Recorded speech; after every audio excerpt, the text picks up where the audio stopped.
Hello and welcome to 2022. This is episode 90 of the Xbox Era podcast. I'm back. I'm Sick Mechanica, and I'm joined, as always, by special Nick. What's going on?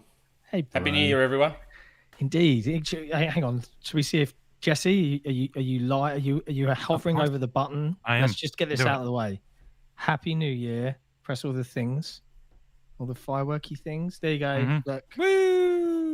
That's it. I'm not watching the stream, so I can't see. That's it. fine. I can see it. It looks awful and gaudy. And I probably tanked my demolished Australian Christmas today in the Clark household.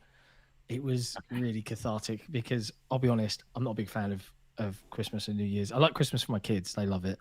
But New Year's particularly can do one. So I'm glad it's all over. It's January now. We can all relax. We can get rid of the silliness and the hats and the tinsel. And I can go back to being a humbug. Do you have a good Christmas? I didn't get I watched the Grubsmas episode. You guys looked like you had fun. Jeff, good. as always, is lovely. Yeah. And I like that he said annual. Like, I know. It's every year. Like, we're going to be doing it every year. So we couldn't annual. get Jeff. Yeah, we couldn't get Jeff as a permanent member of the panel, which I did genuinely come very close to doing. But then Giant Bomb apparently. But then Giant Bomb I heard about got ahead of us. But I will take a yearly Christmas episode. I'll take it. Yeah, and it's good because my wife won't let me do this over Christmas, and that's fine. So it kind of helps everybody out. Although next year maybe it won't land. Maybe Saturday won't be anywhere near Christmas. I don't know. Is this year a leap year? 2022? No. No? Ooh, good question. Next year, it would be a Monday podcast if it's the day after Christmas. Ooh. Oh, okay. I might get away with it. Who knows? But yeah, we're not going to worry about it now. It's a year away. I hope everybody watching had a lovely time with their family. If you do indeed celebrate, Christmas and all that jazz. If you didn't, I hope you had a nice time anyway, enjoying some free time off. That's always good too. But there's not much news, or so we thought as we woke up. There wasn't. I woke up today, there was no news, and then there was some news. So I suppose we'll talk about that. But before we do that, did you get any video game related stuff for Christmas? I have to ask. I know you probably covered this with Jeff, but did you get any games, actually new things? No, I didn't get new things. All I did was chip away at battle passes, various battle passes. That's all I did. Rocket League, Fortnite, Halo. I'm at 71 now in Halo. 100, mate. Really? Yeah. To be fair, I have to be clear. 343 as part of the thanks for helping out. We were given credits and stuff for battle pass things and stuff. Oh, really? That. So yeah, just as a little thank you. So it was very cool. Probably should have given those to me. They were already just logged onto my account. I couldn't gift them. It wasn't like a code I could redeem. Okay. That's a gift right there. That's the John Hamm one. Okay. The Ross one is the better one. The Ross one is. Remember when he says to bring the volume down a level? I have to bring some friends in. I enjoyed. Are you proud of your victory? Last time I was on in the friends quiz.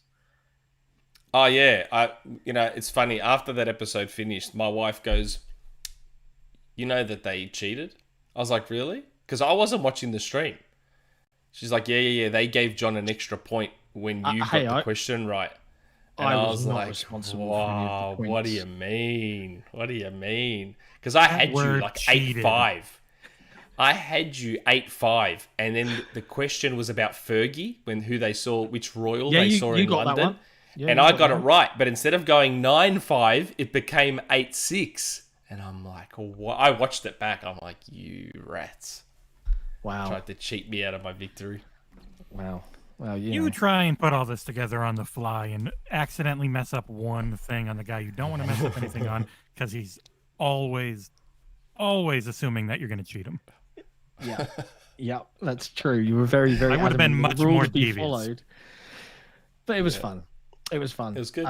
I didn't get any gaming related things, despite dropping some serious hints for the Art of Halo Infinite book that I quite fancy the look of. I bought myself a new mug because, funnily enough, my wife dropped my Xbox mug and it smashed. So I got myself a new one. And that was it. Accident? That's all I got. By accident? Yeah. I accidentally dropped it. But yeah, otherwise, I've been enjoying some gaming time. I put a call out on Twitter for like something new to play, and I got lots of suggestions. There were lots of love pointed towards Guardians of the Galaxy in particular, and I came very close to actually spending money on a video game before 2021 wrapped up. Managed to hold off. I'll wait for Game Pass.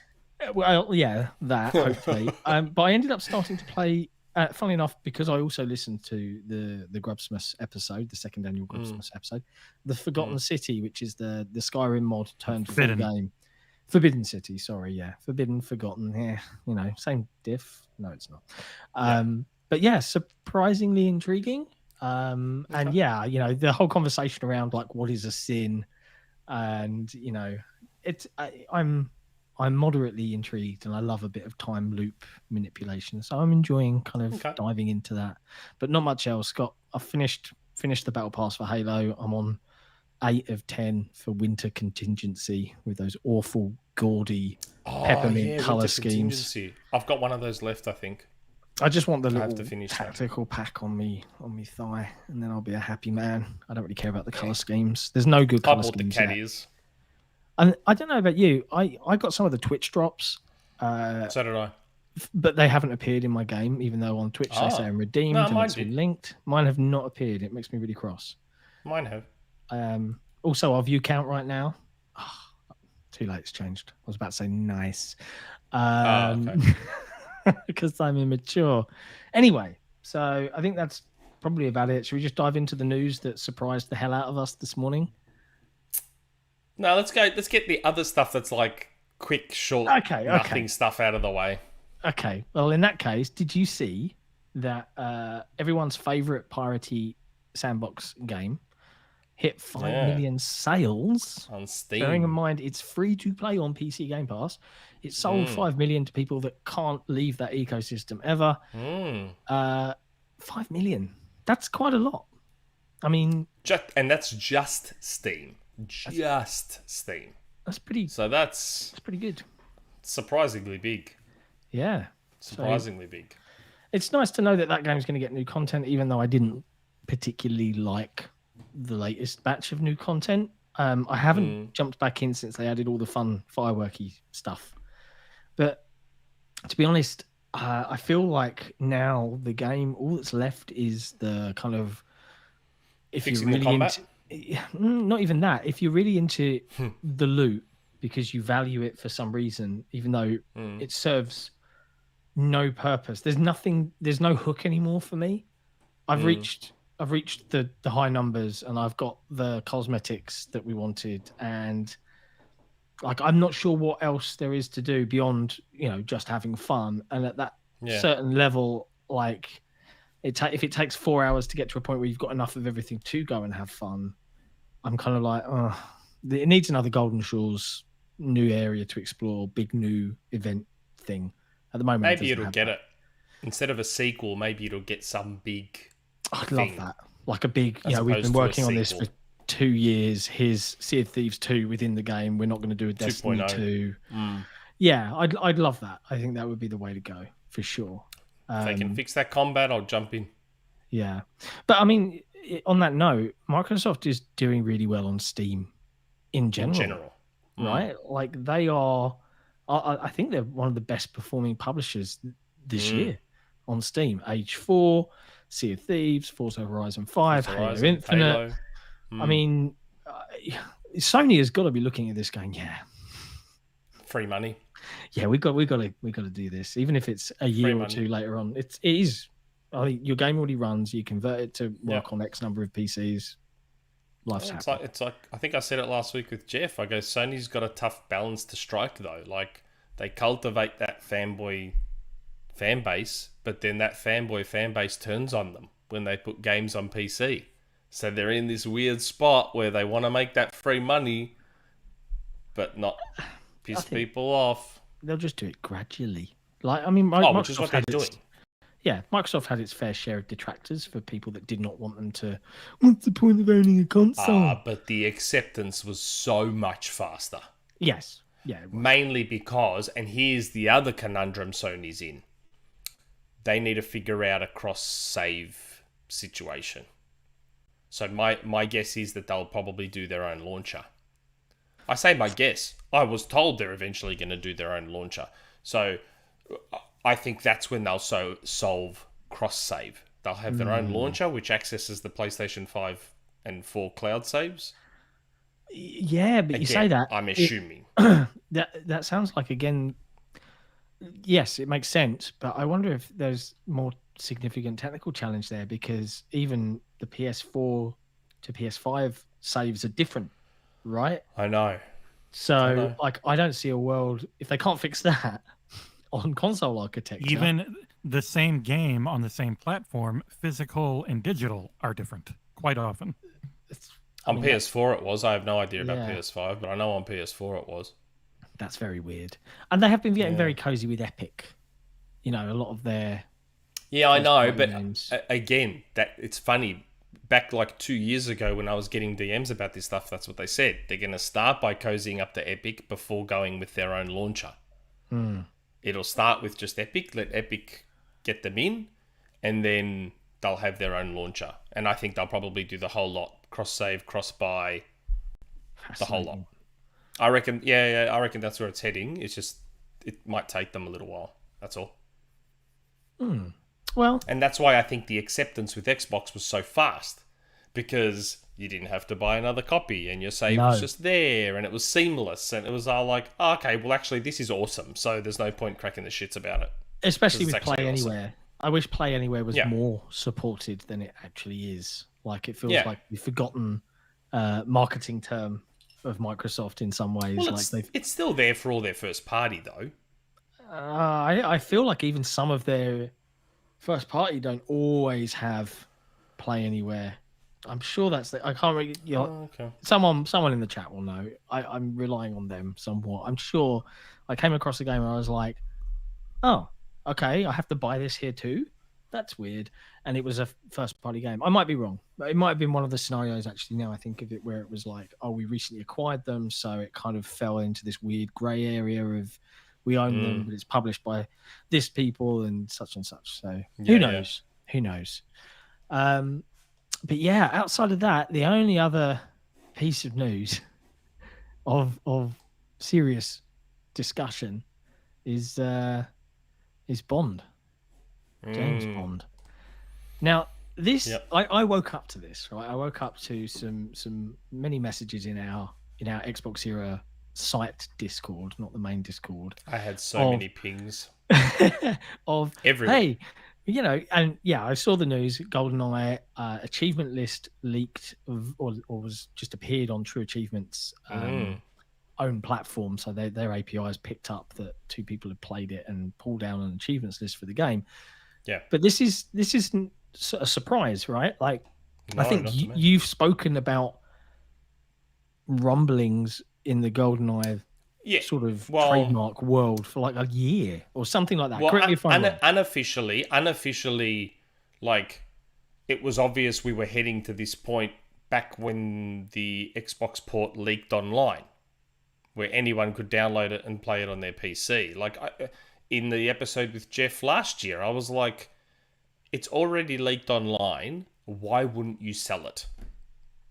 Just sell it and make money off it rather than letting the pirates just get it out there and everyone's playing it for free. Sell the damn thing. People will want to buy it. So unofficially, I've known this was coming for a year.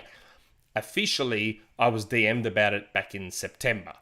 Yeah. And then I sort of, I took a bit of a gamble because I didn't get the okay, but I said on the episode with Maximilian, I was like, I may have been told a little while ago that we'll probably be seeing GoldenEye come back. Yeah. Like, I've constantly sort of brought it up here and there.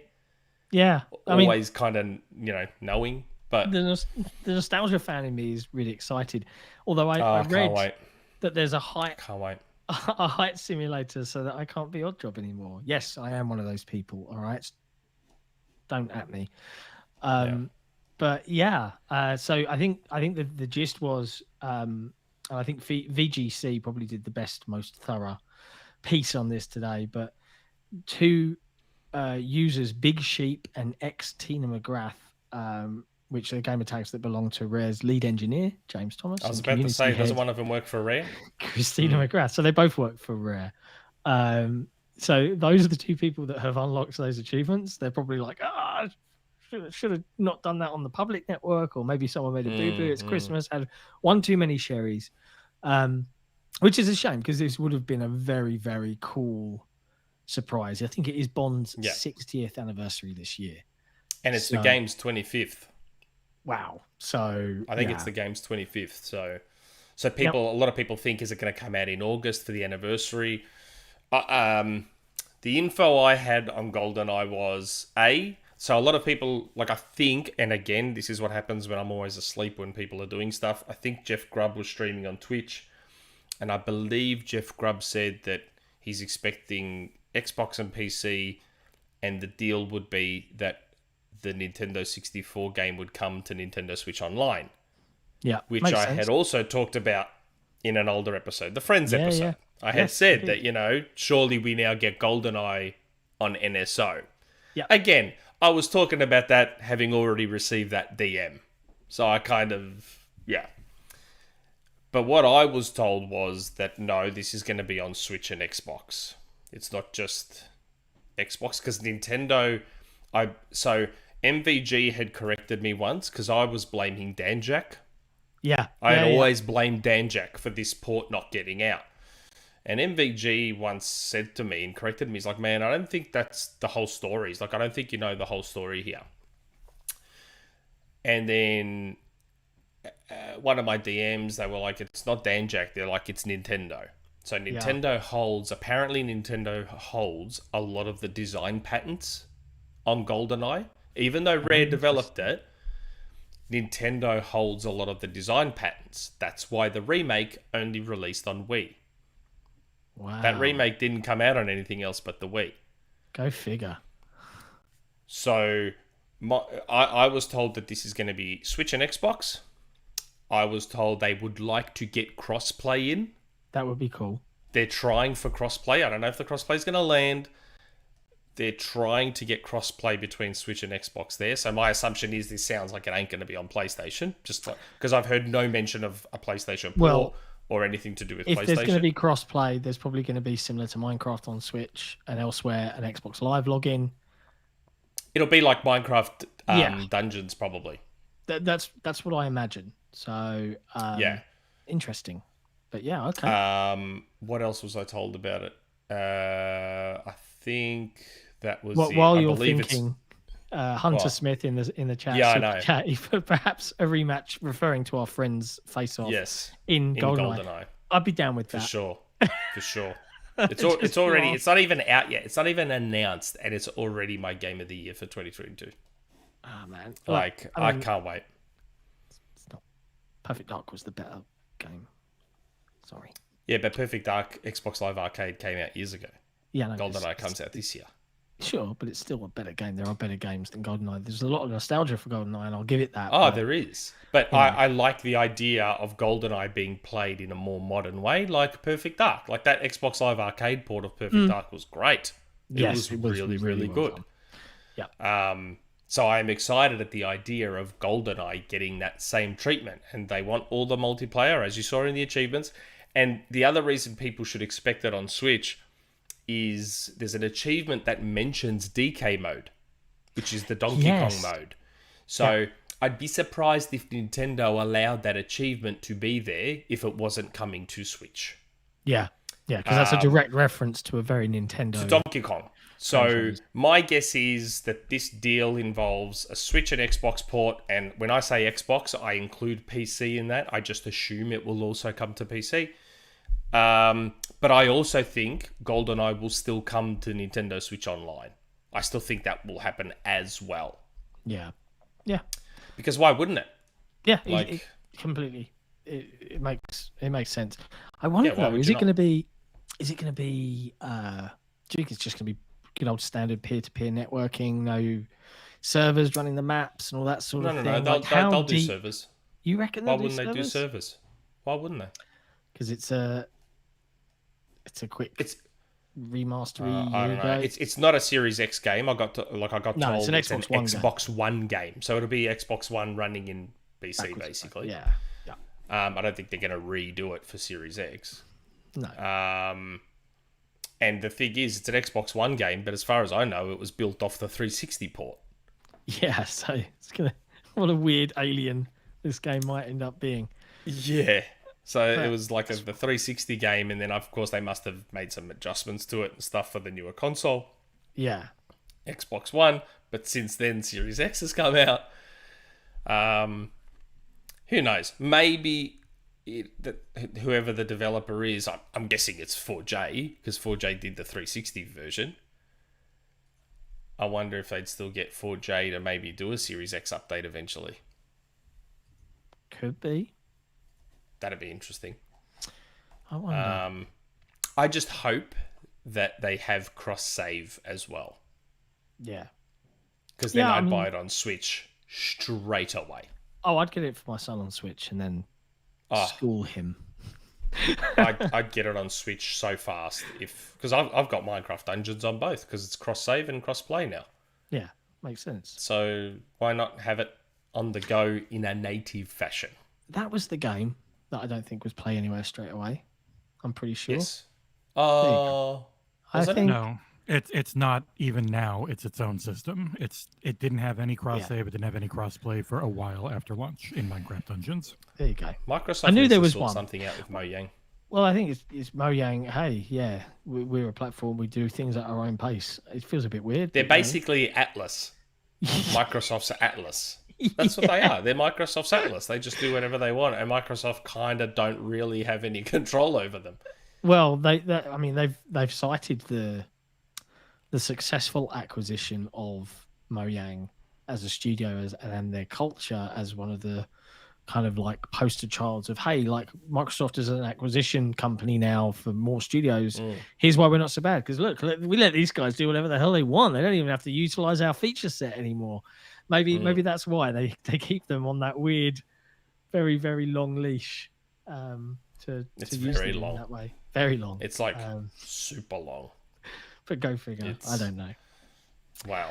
But yeah, other than that, it's 1st of January. It's a new year. But what a way to start the new year. I know. With Goldeneye. Goldeneye remake. It's like the best one. I mean, 2021 ended in a horrible way, in one of the worst ways possible. Did it? What? They took Betty away from us? Oh, yeah. That was awful. Man, it killed me as well, seeing that she was like doing this big. I know. I'm turning 100. Yeah. Mate, that was like extra painful. The people that must have like interviewed her, ready for it, to celebrate her 100th birthday. 3 weeks away from 100. Oh, man. That's good innings, though. That's good innings. Oh, yeah. And she went the best possible way. She went the best possible way, just in her sleep. Yeah, that's how Just in her sleep. Oh, mate, you can't ask this day and age. Can't ask for anything better than that. Yeah, it's amazing. Very good true. on her. But yeah, rest in peace. That's legend. Sad news to ring in that new year. Hey, I know. We lose a golden girl and we gain a golden eye. Someone else made that joke. I stole it. That's fine. It's fine. You pulled it off expertly. I wouldn't have thought that anyone else had thought that joke up. But yeah, so 2021, good year for gaming.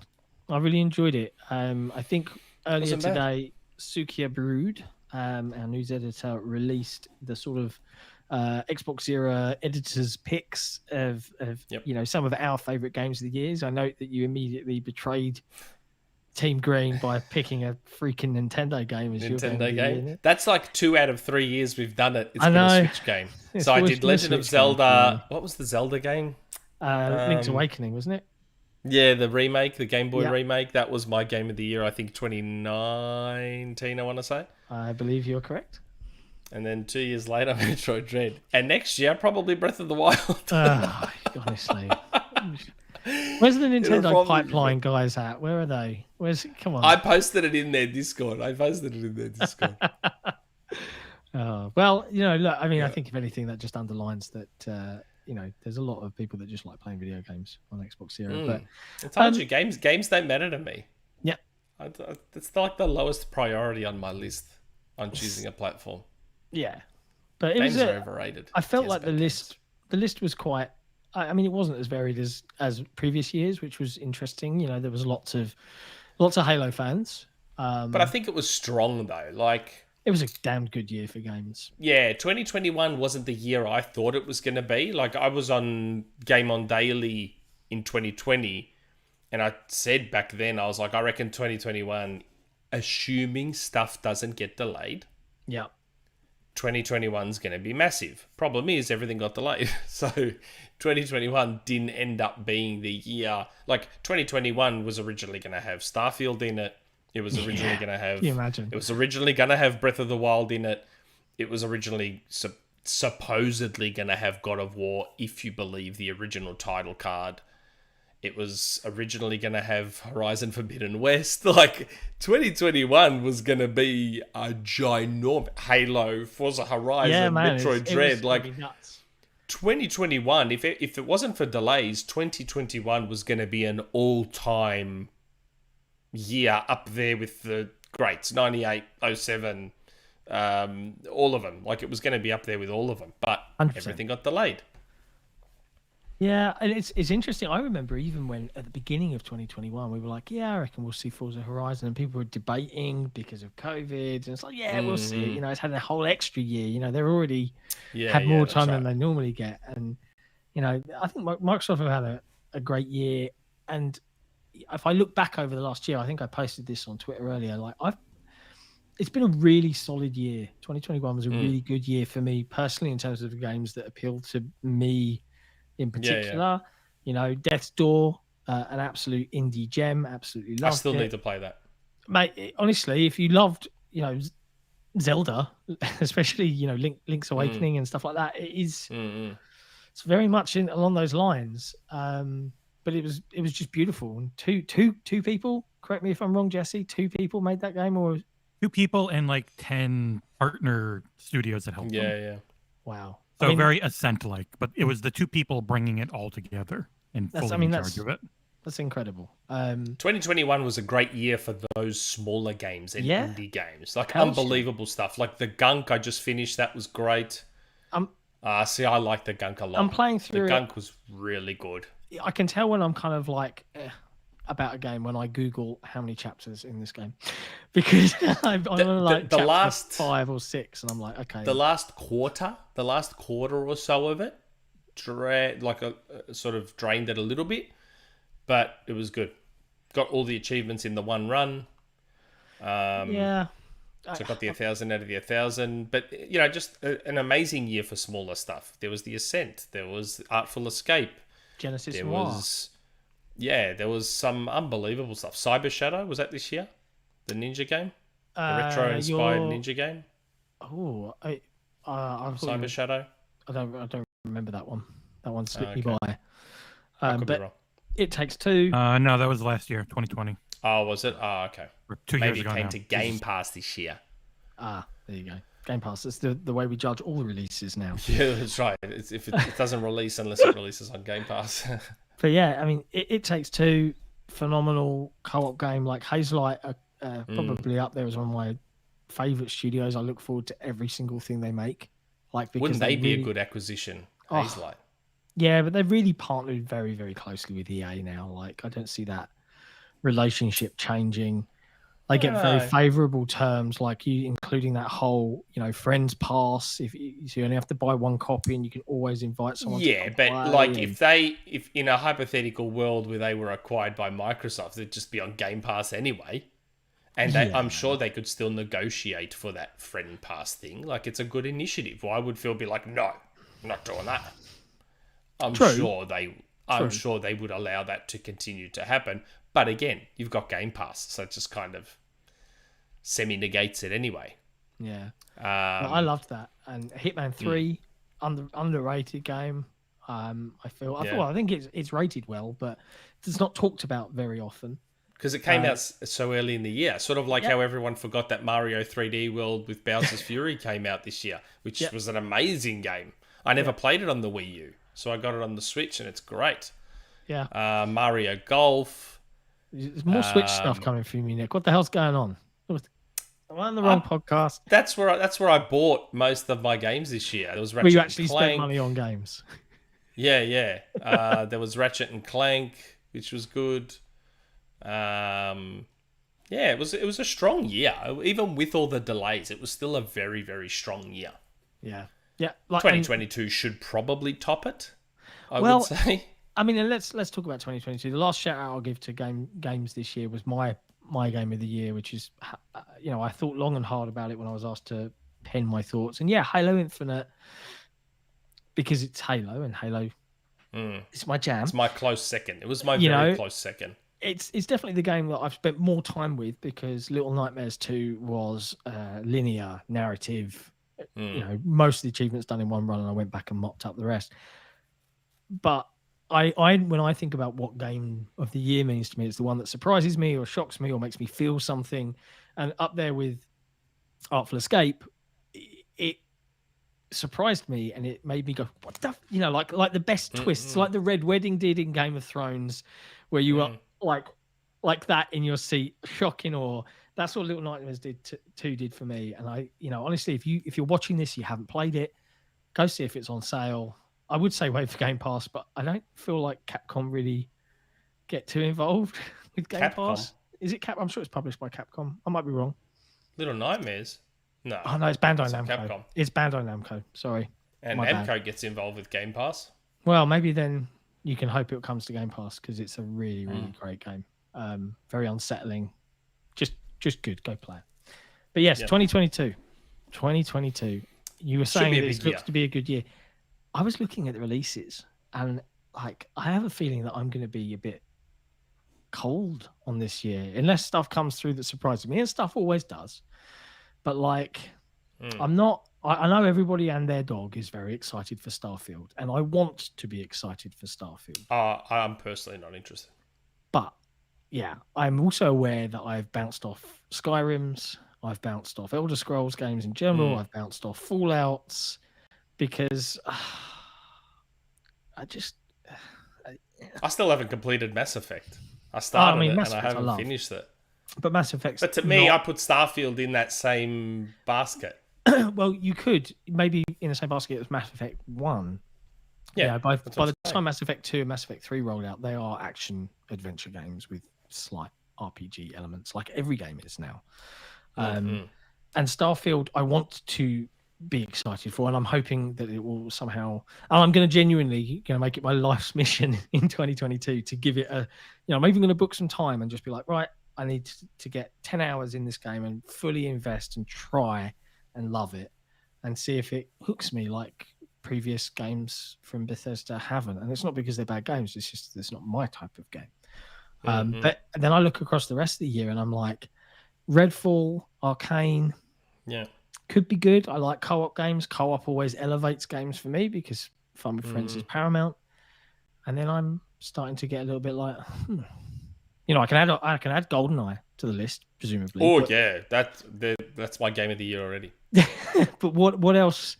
What else is there now? What else is there? We've got Stalker 2. There'll be stuff. I assume there'll be unannounced stuff. Like Forza Horizon 5 didn't get announced till very late, so maybe Forza Motorsport is a late. Hey, okay, so Motorsport's at the end of the year. Game. Yeah, like that game got revealed a while back. Yeah, and Turn 10 are notoriously efficient. So given all the time they've had, and I assume a lot of that time was probably spent seeing if they could get an Xbox One version to not be horrible. I'm guessing.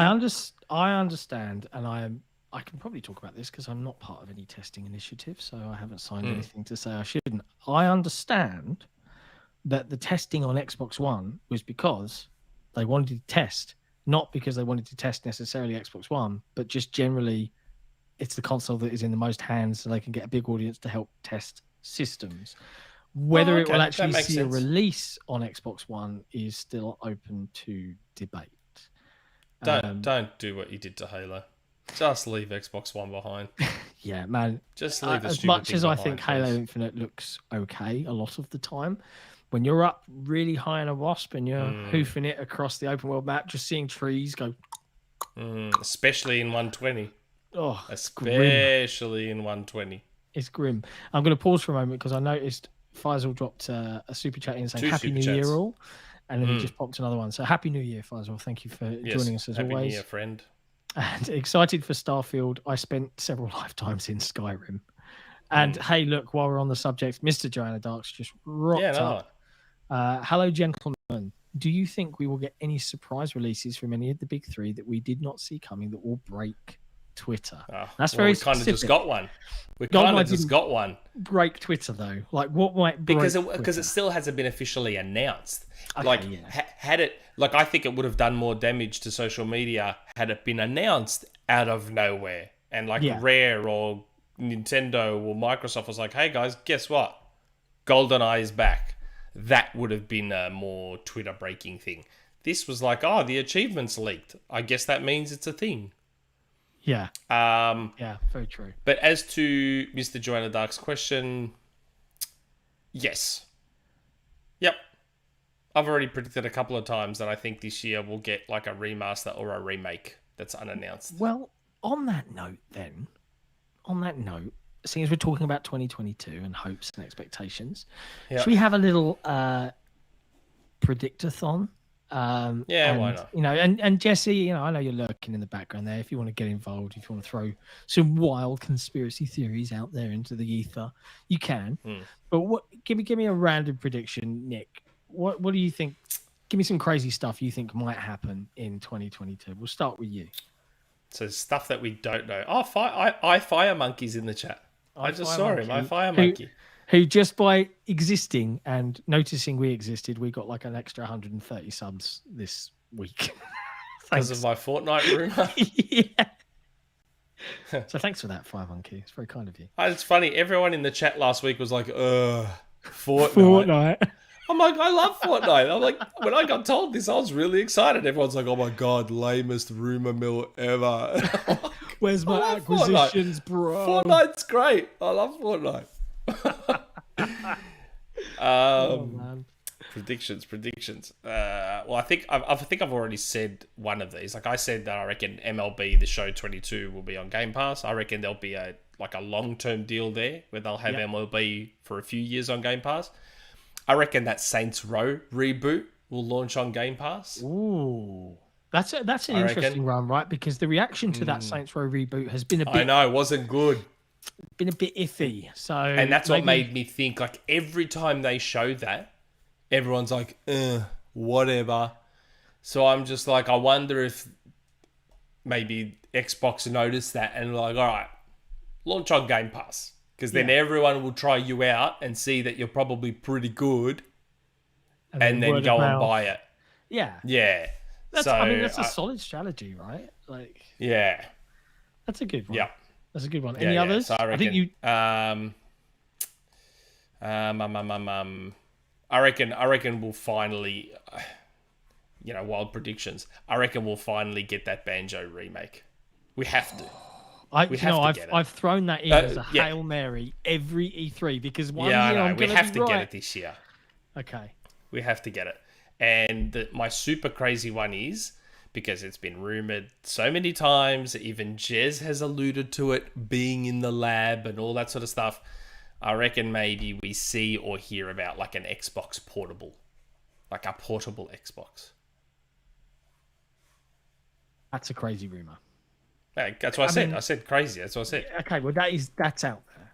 I mean, we've been asked questions, and there's been tons of rumors about an Xbox portable, and I've always made the argument that it makes no sense because of Microsoft's xCloud push. You know, the whole point is there's your Xbox portable. You know, it streams everything. But everyone's making one. Steam's made one now. Who's the other one that's making one? Was it Razer? No. Who was it? Who's the other company that's doing one now? Well, there's been the Win GPD, which is like a portable. No. There's another company that it leaked, I think. Oh God, don't know. Doing a portable. God, I'm annoyed right. now. I can't remember. Hopefully someone in the chat remembers. Someone's just put, yeah, I want the Alienware UFO to come out. Oh, yeah, there you go. Superbrood said, yeah, Razer. See, I told you. Razer's doing one as well. So everyone's doing them, and all these things will be able to do streaming. So there's no reason you can't have a device that does both. So you're talking a native portable device. They would probably take a Series S. They would probably take a Series S motherboard and find a way to shrink it, or maybe they'll try splitting the motherboard Series X style to get it down even more. It'll still be a big portable. Don't get me wrong. It's like it'll be bigger than a Switch. Yeah. The difference, and hey, I'm no expert, but as I understand it, your performance per watt from a device running on a battery versus being plugged into a wall is vastly different. Right, so it's not just a case of, we'll just snap this Series S in half and put the same chip in and it will work and run all the same games. Like, I don't think it's that simple. And but hold on. We all sit there and talk about what wizards they are, and Jason Ronald's an unbelievable wizard. A very nice guy. But then we sit there and we doubt everything that they could do. So hold on, which is it? You can't have it both ways. Either they're wizards that can do anything, or they're nobodies that can't do anything. Well, now you've said that. Do you remember when we had him on a couple of episodes back, and we were like, just to check, the team isn't splitting up, right? They're off to do something new, and he was they're like, doing stuff. What if that's the team that's like, let's figure out how we can get the Series S console, our smallest console ever made, and create the Series Y. Here's a portable. I don't know. I suspect they're probably doing something else with backwards compatibility, as in, so there's backwards compatibility, and then we got FPS boost and whatever it was. I think we may then get something else as well added to old games. Yeah. I reckon that's what his team's doing. I mean, cool. But hardware-wise, like I said, we know they're wizards. So you can't sit there and doubt them because of, we're not tech heads. We don't know. So we base all our info on nothing. We're armchair hardware makers and developers and whatever. These guys are genuine wizards. Actually, while we're speaking about wizards, you know what would be awesome? What would be awesome? So we got the Halo console, right? Which I honestly, I reckon you secretly knew about that Halo console. But, so they managed to make the Halo console. You know what they should do? They should find a way to get, because we're talking about squeezing that motherboard in, right? They should find a way to make a limited edition, right? Series X console, which is inside the case of an OG Xbox, and then get a Series S console, limited edition, inside of a 360 case.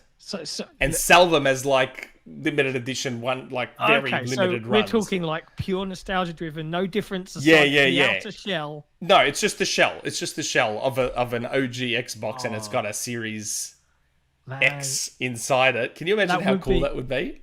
I would pay anything. I'd pay anything. I would for definitely it. buy the 360 version, I'd buy of a both. Series S. I'd buy both. But which kind of 360? OG 2005. OG. 360? Yeah. It has to be the OG. It has to be the OG. Will it come with the faceplates? That's all I need. I need my wood facade faceplate.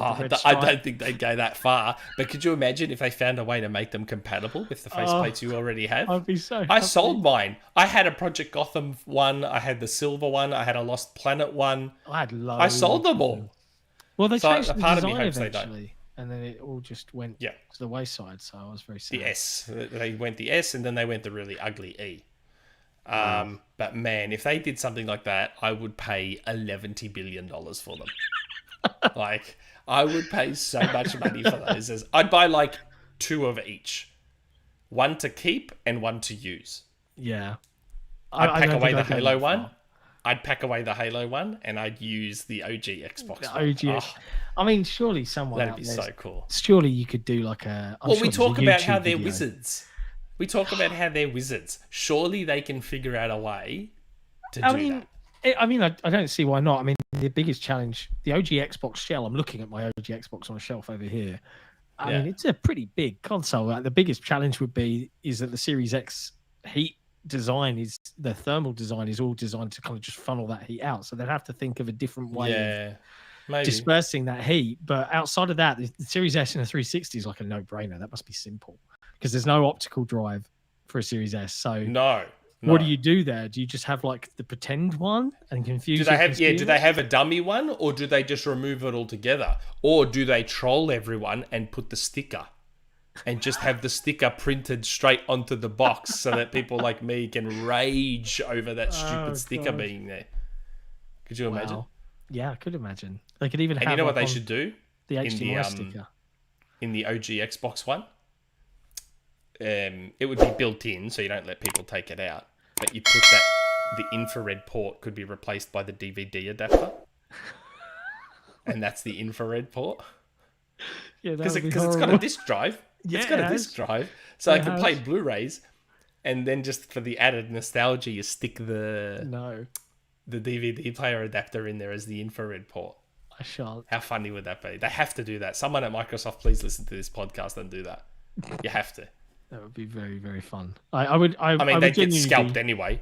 They'd get scalped anyway and sold on eBay for $10,000. Yeah. Even my old man was like, hey, should I buy some of these Xboxes if I see them? I was like, don't. Yes. It makes you a bad person. Don't do it. You're depriving some kid. Unless you're going to sell it for the same value. I assumed when he said that, I assumed as in for people that are trying to get them. Oh, no. He was totally thinking about making himself some cash. No. Scalping. I had to wrap him on the knuckles and be like, nah, don't be that guy. Okay. But yeah, so there you go. I mean, that's one hell of a crazy prediction. I don't think I can top that. So whilst Jesse and I think of some other crazy predictions, let's dive into some of those super chats. Yeah. Mr. Joanna Dark, with Square and Sony in BFF mode, could Sony's rumoured Game Pass service launch with the Square Enix collection in the service and the rumoured Final Fantasy Tactics? Well, yeah, Sony couldn't have a Game Pass competitor without third parties, so I'd say Square would probably be all in. But, I mean, Square's been on Xbox Game Pass too. But, I mean, Square is all about taking money where they can take it, so I would fully expect them to be on Sony's Game Pass were it to launch this year, which I still think it might. Yeah. Hytham G, do you guys think that Goldeneye could be a partnership between MS and Nintendo based on the Switch on Phil's shelf, or could it be xCloud? Your take. So, I've been getting a lot of questions about this, and I'm a masochist, right? So I punish myself. So I've been saying, people have been like, is this the Nintendo Microsoft deal you've been talking about? So there's been twice where I could have been like, you know what, bugger it. I'll just say that that's the Microsoft Nintendo deal and I was right. I'll just say that, no. So the Banjo thing wasn't the Microsoft Nintendo deal I was talking about. The Goldeneye thing isn't the Microsoft Nintendo deal I was talking about.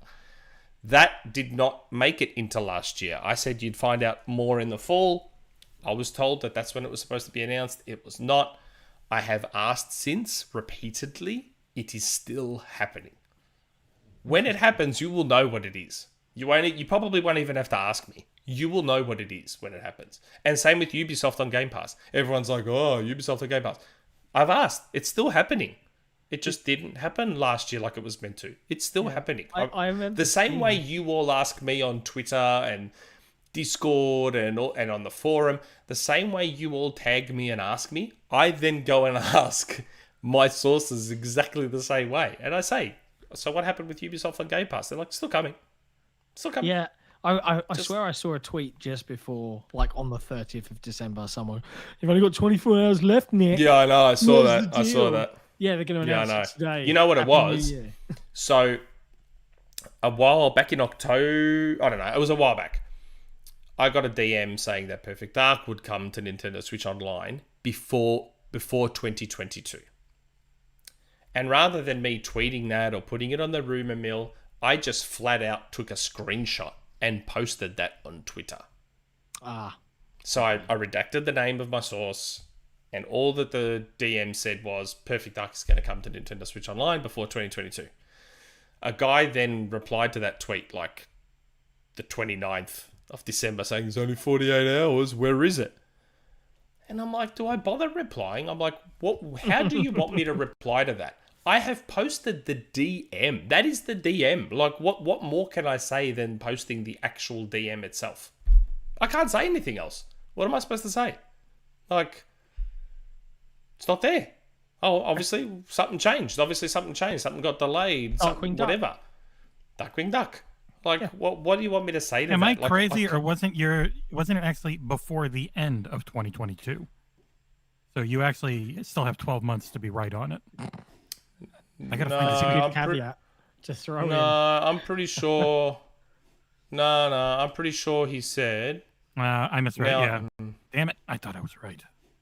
No. I was about to say. I'm pretty sure that he said it was. Yeah. Before 2022. Yeah, I just found it. It was before 2022. Damn it, I was wrong. I hate being wrong. Oh, mate, I would have loved to have been wrong, because then it means I've still got time. But no, the DM said before 2022, and it never came. So I don't know. Maybe there was a licensing hiccup that caused it to be delayed a little bit. I mean, even Banjo was announced, but then isn't actually coming to what, Feb? Yeah, something like that. Or something like that. So, hey, what do you want me to say, man? Like, yeah, it's still gonna come. There's some pretty good predictions for 2022 with some crazy stuff. Oh, there's some crazy stuff in there. Jesse, now as alongside predictions, you've probably got some games that you're also semi excited about, maybe, hopefully. So, yeah, throw it at us. What have you got? What have you got? What are So your for thoughts? prediction-wise, the thing I have in my head, and the reason we haven't heard anything about Cyberpunk, is I bet you they've actually gone back to the drawing board and are finishing up all of the systems that were missing from making that game truly great.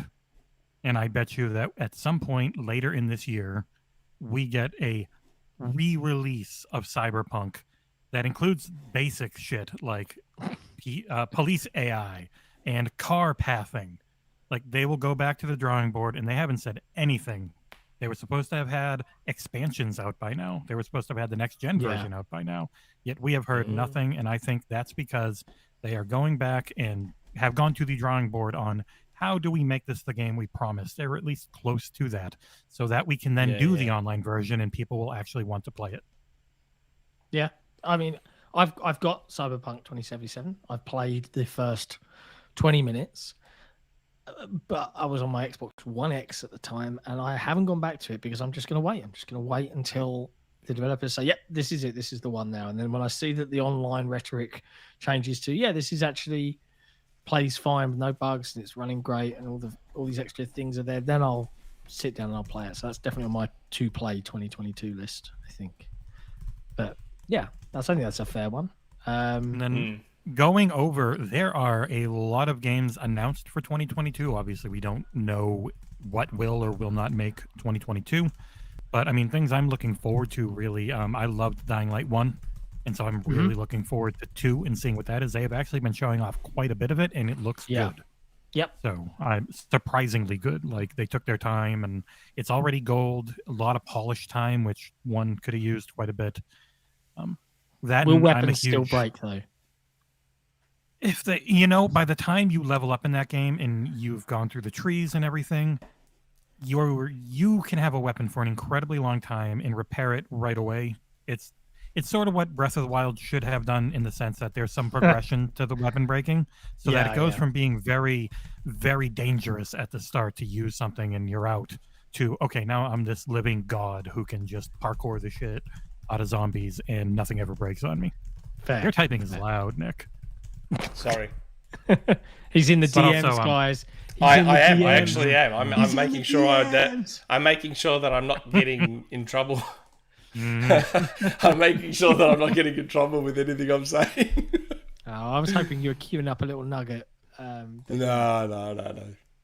If only.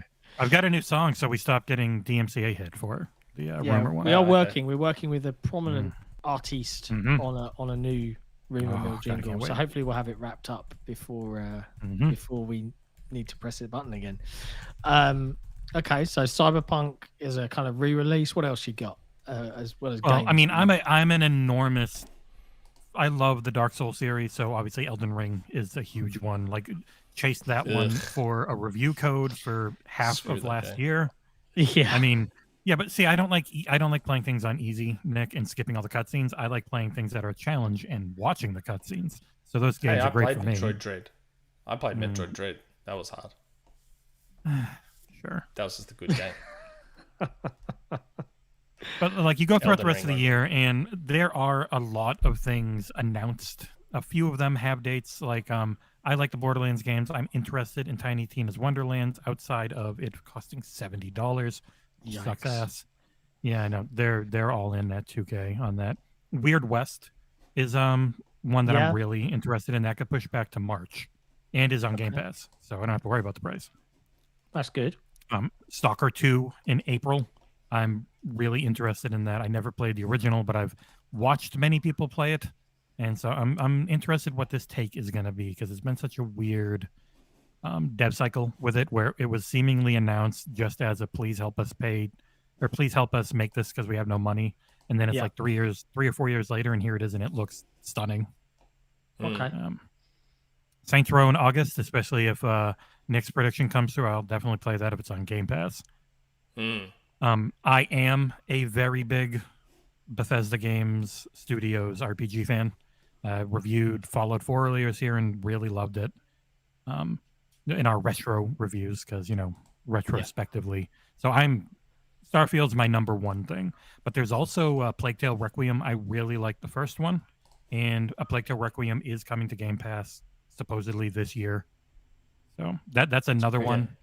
Really looking forward. There are like 100 games that have been announced already for this year. It's just seeing where they end up dropping. It should be a big year. Like Warhammer Darktide, because I loved Vermintide, and taking that style from that same developer and putting it into the 40K, first person shooter ish universe instead of though actually what I've seen recently of that game is very different from their initial teaser. But those games are super fun if you like co-op games with friends, and that's Game Pass day one.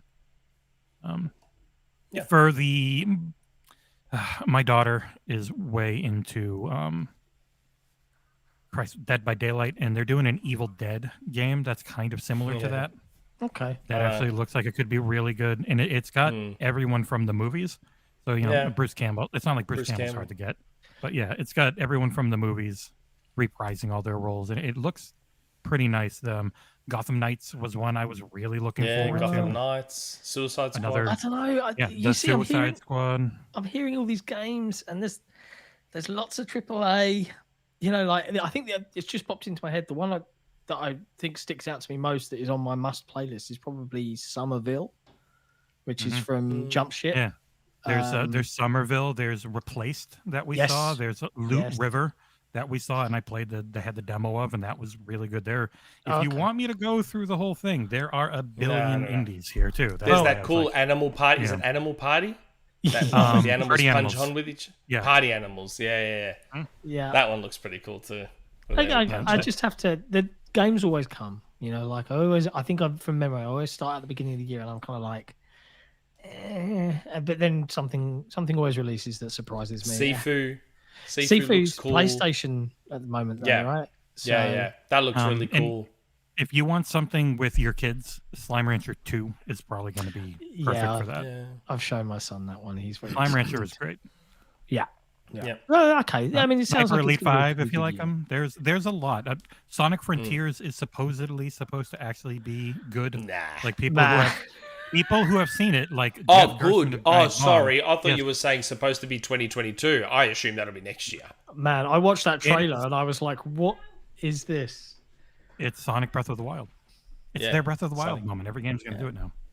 Yep. Yeah, there's a lot. There's too much to go over in here, like Trek to Yomi. There's so many freaking games that are supposedly 2022.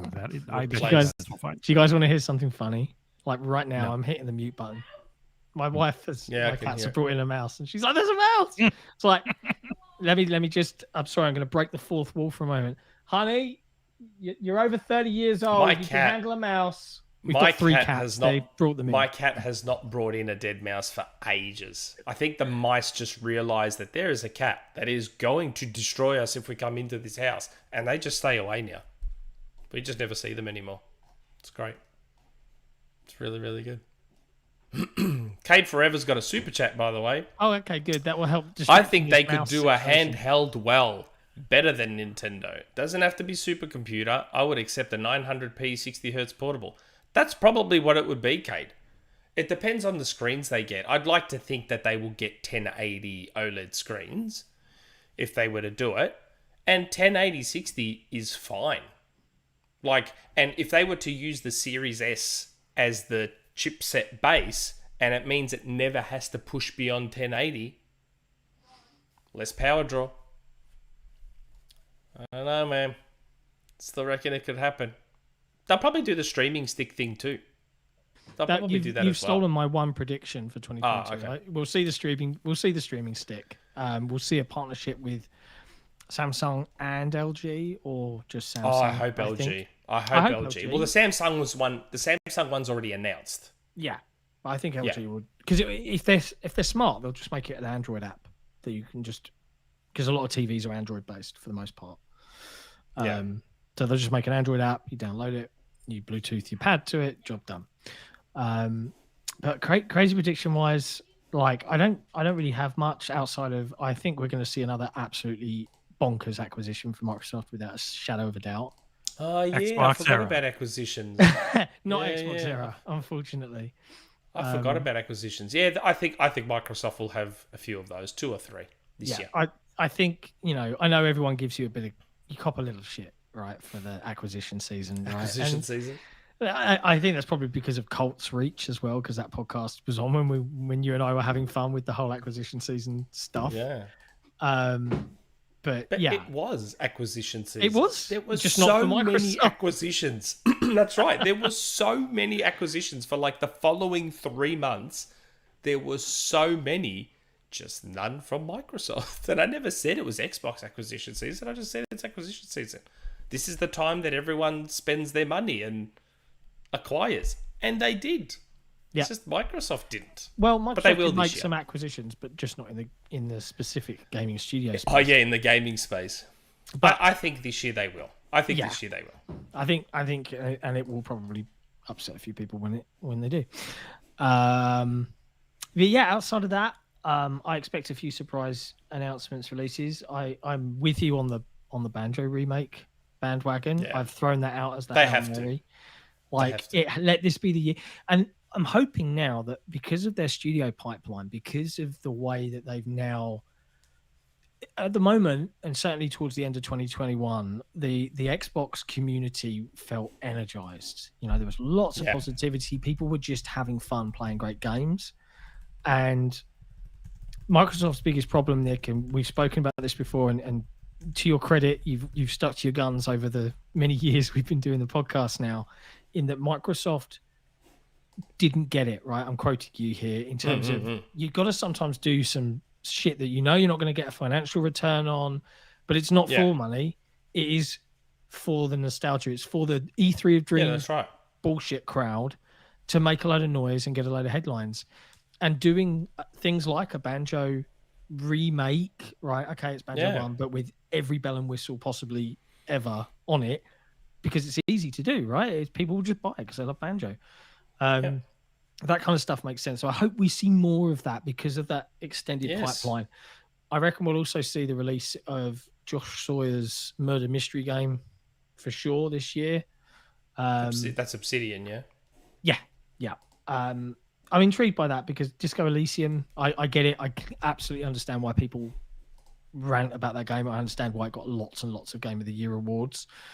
It didn't do it for me.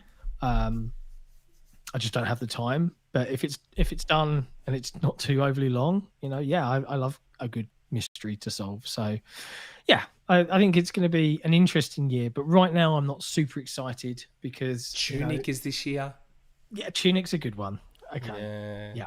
So there's definitely some good indies coming down the pipe. There was one thing I forgot to mention when you brought up Redfall earlier, and I know a lot of people get burned out on arcane games because they don't particularly control well on console. But Redfall is Unreal Engine 5, so it should control very well and look really pretty. Yeah. Interesting. Cool. Well, yeah. It's going to be a good year. That's everything. That's it. That's all of the news all of the discussion. Still managed to go for an hour or so. I know. I mean, but we've got very few community questions, so hopefully this will be, short and sweet. We've got a few. Well, I haven't checked since yesterday, so maybe not a ton, but we've got a few. We've got a few. Patrons 99 Rukin in the chat. Crimson Skies remake. I'm like, yeah. There's so many. Like it's ridiculous. I said this with Jeff. I'm like, they've got so much IP they could mine and get that nostalgia and get people excited and get people like the E3 of dreams.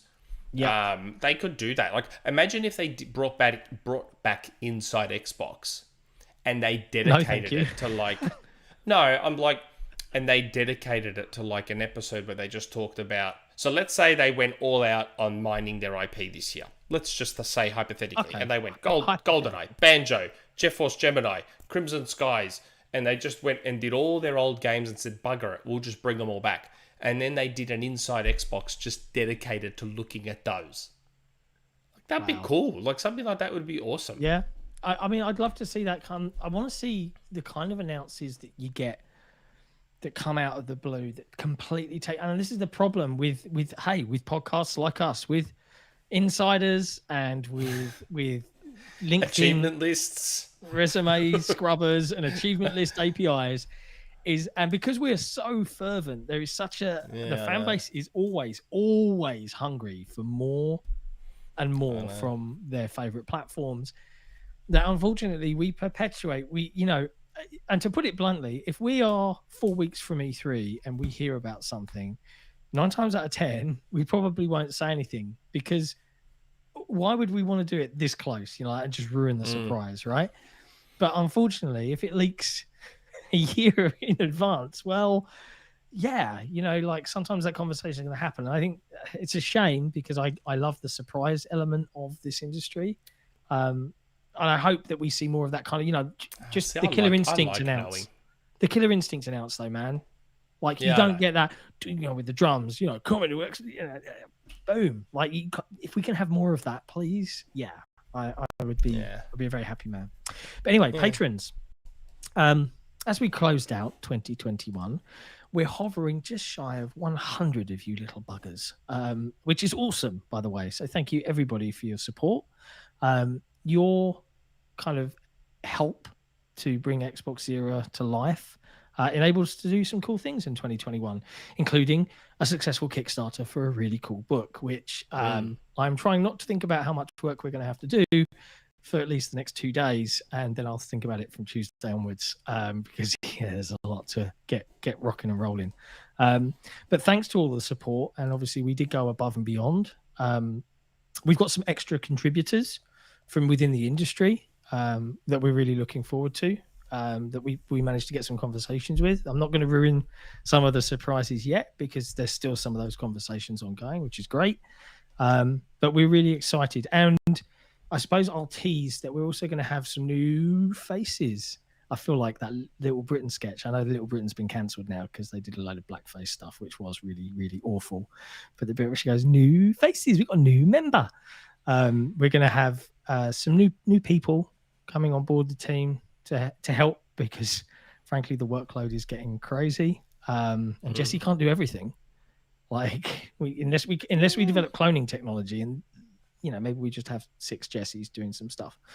But yeah, and that's not to disparage, because in case if any of the other staff are listening, that you guys don't do anything, everybody does everything. But I don't do anything. Nick doesn't really do anything. Like, I don't do anything. From Nick, he looks really pretty, and he. I don't do anything. You're really great at bugging. You're great at bugging industry people to do stuff with us. That's true. Yeah. He is good at that. Excellent at that. I'm a networker. That can be my new title. I'm a networker. Networking man. But yeah, so massive thank you to basically our community, because you guys are awesome. So as I mentioned earlier, we talked about games of the year. The community forum vote is now open. So if you're on XboxEra forums, even if you're not, make an account, log in. There will be more reasons to have a forum account later on this year, and I look forward to talking about that more in sort of late Jan, early Feb. But yeah, for now, sign up and you can go and join vote. the forum. Join the only forum that Phil is on. if for no other reason, join the only video game forum that Phil is on. How about that? And That's has a good posted reason to twice. join. That's a good reason. Yeah, but don't that's a tag good him. reason If to you join. tag him all the time, we'll ban you. Yeah, Because he's not on a certain other forum, but he's on ours.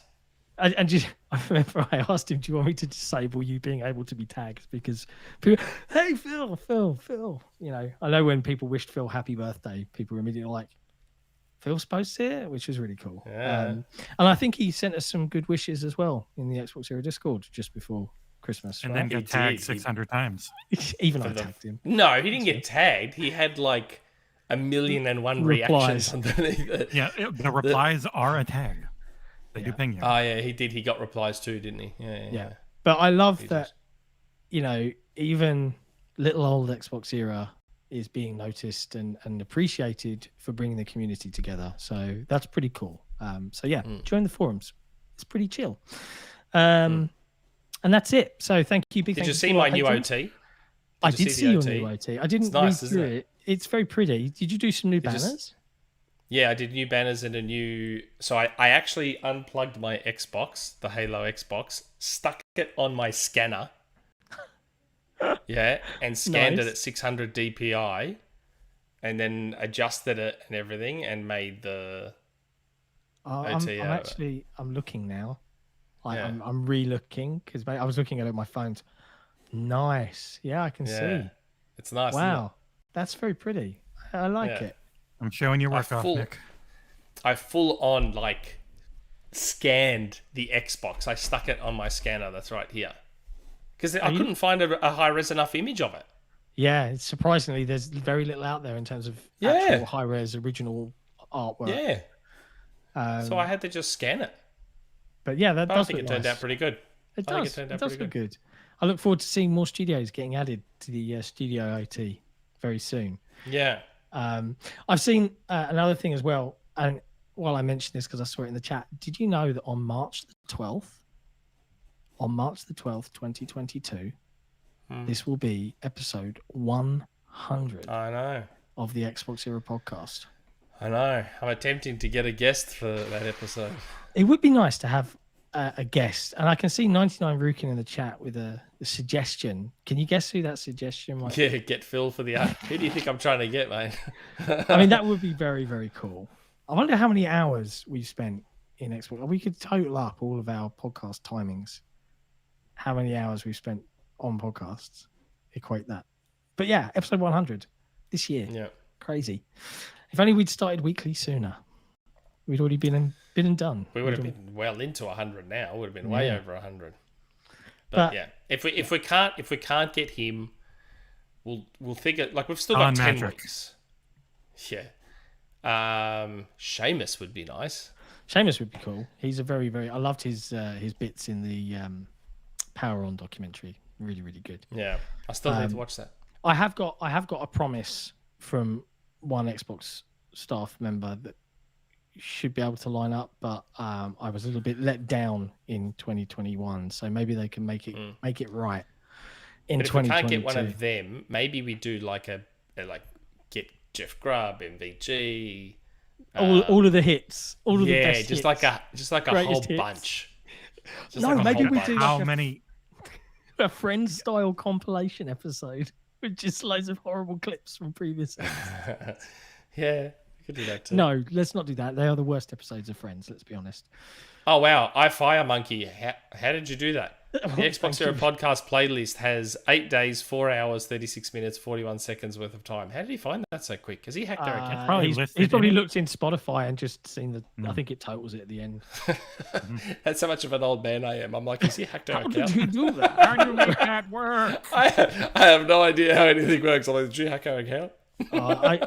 DeoGame, I'd love to see Tim Schafer. I'd love to sit and chat with Tim Schafer. Oh, yeah. It's like a massive reason I play video games at all was Monkey Island, stuff like that. Okay. I Googled a YouTube playlist link thing. There you go. There's the answer. 8 days, that's man. Funny. 8 days solidly talking about consoles. I always get asked by my family, they're like, what do you talk about? I'm like, just talk about Xbox and games. That's it. Yeah.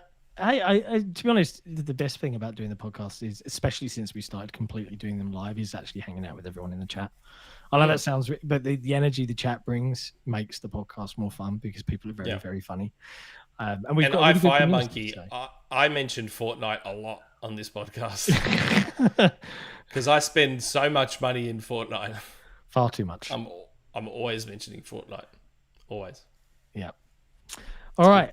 So, as you know, if you are a patron of XboxEra, you get access to the Patreon Lounge, an area for patrons only on the XboxEra forums, where you can annoy us with fun, on-topic questions that definitely don't veer off into the bizarre every week. What have we got this week, Nick? Okay. Community questions. Here we go. First one. Morventhus. Per the usual tomfoolery, I will state pick one or both. Number 1, any New Year resolutions, particularly ones that are obtainable. Yeah. Yeah, we talked about this. I think me and Jeff. I think I want to play more games that aren't my usual 3 or 4 games. That's a fair one to make. That's probably mine. I mean, is this New Year's resolutions gaming related New Year's resolutions? Oh, well, yeah, it doesn't say that, does it? It just says New Year's resolutions. Yeah, I want to get my old body back. These lockdowns have not been kind. I want it. The gyms have opened back up again now that the holiday period, like the Christmas and New Year's period, is gone. So I'm not eating as much food now. I want to get my old body back. Well, that's my New Year's resolution. There you go. But wait, I saw an image of you in the Rock's polo shirt, and you looked you looked really buff. You know, like so. Buff as. And where that's coming from. Yeah. Man, New Year's resolutions. I mean, on a personal level, big one is to take better care of myself and try and work out a much better work-life balance. Not a great end to 2021 on that note. And yeah, I just need to basically figure out a better way of working and having fun and realizing I have responsibilities at home that include 2 small children. So there's a little bit of work personally for me to do there, as well as all the usual ones that I won't stick to, like, you know, maybe eat less crap and maybe go running again. Yeah, let's they're already gone. I hate running. Chucked them out. But from a gaming perspective, I've made a determination that I won't fall for hype cycles anymore. So that's one big determine. Like, managed to nearly do that for the majority of 2021. Bought very few, if any, games. Yeah, me too. Like but also, I'm not just gonna download it and start playing it. I mean, unless it's on Game Pass because it's free and I can. But I'm also not going to try and push through a game if I'm genuinely not enjoying it. I'm going to just be like, yeah, it's not for me, and just bounce right off. Even if, and I know it bugs me, you've unlocked like 1 achievement out of 1,000, and you've got like 5 games score forever. Doesn't matter. I'm just going to move on. I'm like that in Watch Dogs. Yeah. I'm just going to move on. I unlocked 1 achievement in Watch Dogs, and as a result of that, it has remained installed on my Xbox for me to go back to. It's now 60 FPS, so I jump back in. It actually feels quite nice at 60 because it's FPS boosted. Well, there you go. Every cloud. But yeah, that's probably about it for me. I don't think I've got much else apart from, obviously, I'd love to see where XboxEra lands in a year's time. Like, we've got lots and lots of aspirations for crazy growth and crazy success. So, you know, maybe learn more about SEO, as much as I don't want to dive into that world because I think it produces terrible content. As you know what we should do as our first SEO article? Will God of War Ragnarok come to Xbox Series X? That should be our first SEO article. God of War Ragnarok, and then do a YouTube video of it, and one of us going, God of War Ragnarok Series X. Whoa, here we go. I'm up for it from a satirical point of view. Get like 50,000 views, and man, we've got to do it. It'll work, it's gonna work. Oh, definitely. It's like all those articles about Forza Horizon 5 coming to PlayStation. Yeah, no comment. Like, I get it why sites do it. I do. People Google that stuff, believe it or not, because not everyone is in our bubble, right? But just feels really. Ugh. Yep. But anyway, he has a second part to that question. Okay, go on. If you had to pick a New Year resolution for an Xbox game studio, which studio and what would the resolution be? Ooh. I'm not going to say that one. 3, 4, 3. I'm not going to say it. Oh, okay. I'm not going to say it. My New Year's resolution is for the Coalition to become Black Tusk again and go back to Shanghaiist. Bring back Shanghaiist. I want that to be Coalition's New Year's resolution. That's similarly, Coalition to be like, buy Gears and do something else. Suck it, Gears fans, all right? I'm Gears over is it. done. I'm over Gears it. is done. I'm over it. It was a bad choice to purchase that IP. Gears is done. If they're not going to go survival horror, then broom it. Just broom it. Nah, they should go. Just get rid of it. And this will really annoy the Gears fans, so actually I'm going to go with this one. They'll 2013 Tomb Raider it. Yeah, that's what they're going to do. So it won't just be a shooter anymore. It'll be an action-adventure Gears game. Ugh. Exactly. No. There it is. There's your Uncharted. It's now become Gears. Yeah. No, I don't know if I do have one that I would say publicly for a resolution. In other words, he's talking about 343 and something with Halo. No. Scope creep. No. Yeah. Yeah. Cool. Good question. Okay. Thanks for mentoring. That was all the first question. Wow. Mort. Happy New Year. Happy New Year, Mort. Make a prediction. Which game will you play the most in 2022? Hugs, Mort. Halo Infinite. Anyone can answer my one. Rocket League. Yeah. Okay. But so Fortnite. If we take away Rocket League, if we take away Fortnite, if we take away Halo Infinite, my most played game will be GoldenEye. For sure. Wow. Okay. It's going to be GoldenEye. I'm going to play on Agent, Secret Agent, 00 Agent, unlock everything. I'm going to go for all the achievements, play online. GoldenEye. It's going to be GoldenEye. Yeah. I mean, it's going to be Halo Infinite, more than likely. Unless something comes out and surprises me. But, yeah, I don't know. I don't think there's anything else that is of that scope that would get me playing on a weekly basis. That's funny. Mario Totti. I play survival horror game for 20 years. It's called Marriage. Every married guy is like... and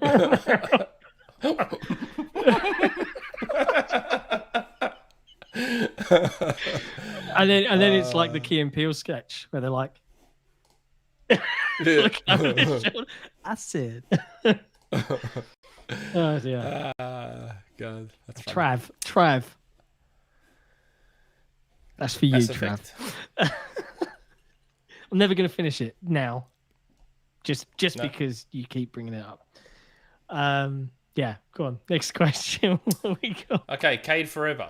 Third Wheel John and other panel members. Hope you had an amazing Christmas and New Year's. But enough of the pleasantries. What are your 2022 gaming reveal hopes? Mine would be to actually see Hellblade 2 gameplay footage. We did. Now, hold on. I know people are probably angrily typing in the chat. Lol, relax. Reaction. The VGA footage that we saw was essentially a tech demo. Look how gorgeous the textures are, the lighting from the spears, the detailed fire effects from setting the giant aflame. I get it, my good Xbox era people, it looks pretty, but we didn't see actual gameplay. Ninja Theory said the motion capture team and voice actors have been training for the past 2 years to simulate real and brutal combat systems. I would like to see the fruits of those labours pay off with a proper gameplay trailer next time we see it. But anyway, that's my 2 cents. What are your 2022 game reveal hopes? Have another successful Xbox era year, and may you finally break the 100 patron goal. That was gameplay, but the thing is, it was a heavily scripted sequence. Yeah. Like those games that everyone once has. Those really on rails. That was gameplay. You could tell in the camera shifts. You could see it in the camera shifts. One of the developers that was gameplay. Commented on Twitter and said, hey, this is actually genuinely 100% real-time running gameplay, yada, yada, yada. I think quite right. You could see when it was giving back control to the player to throw. Yeah, you could see and it. they probably for artistic presentation's sake, they've removed HUD elements Probably. because it looks nice, but it was definitely the Or game. it could be a HUDless game. Oh, I'd love that. Wasn't the first one HUDless?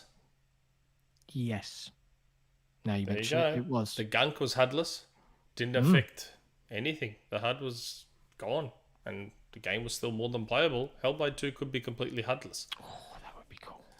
But Love that it. was gameplay. It was just a scripted on rails sequence of the game.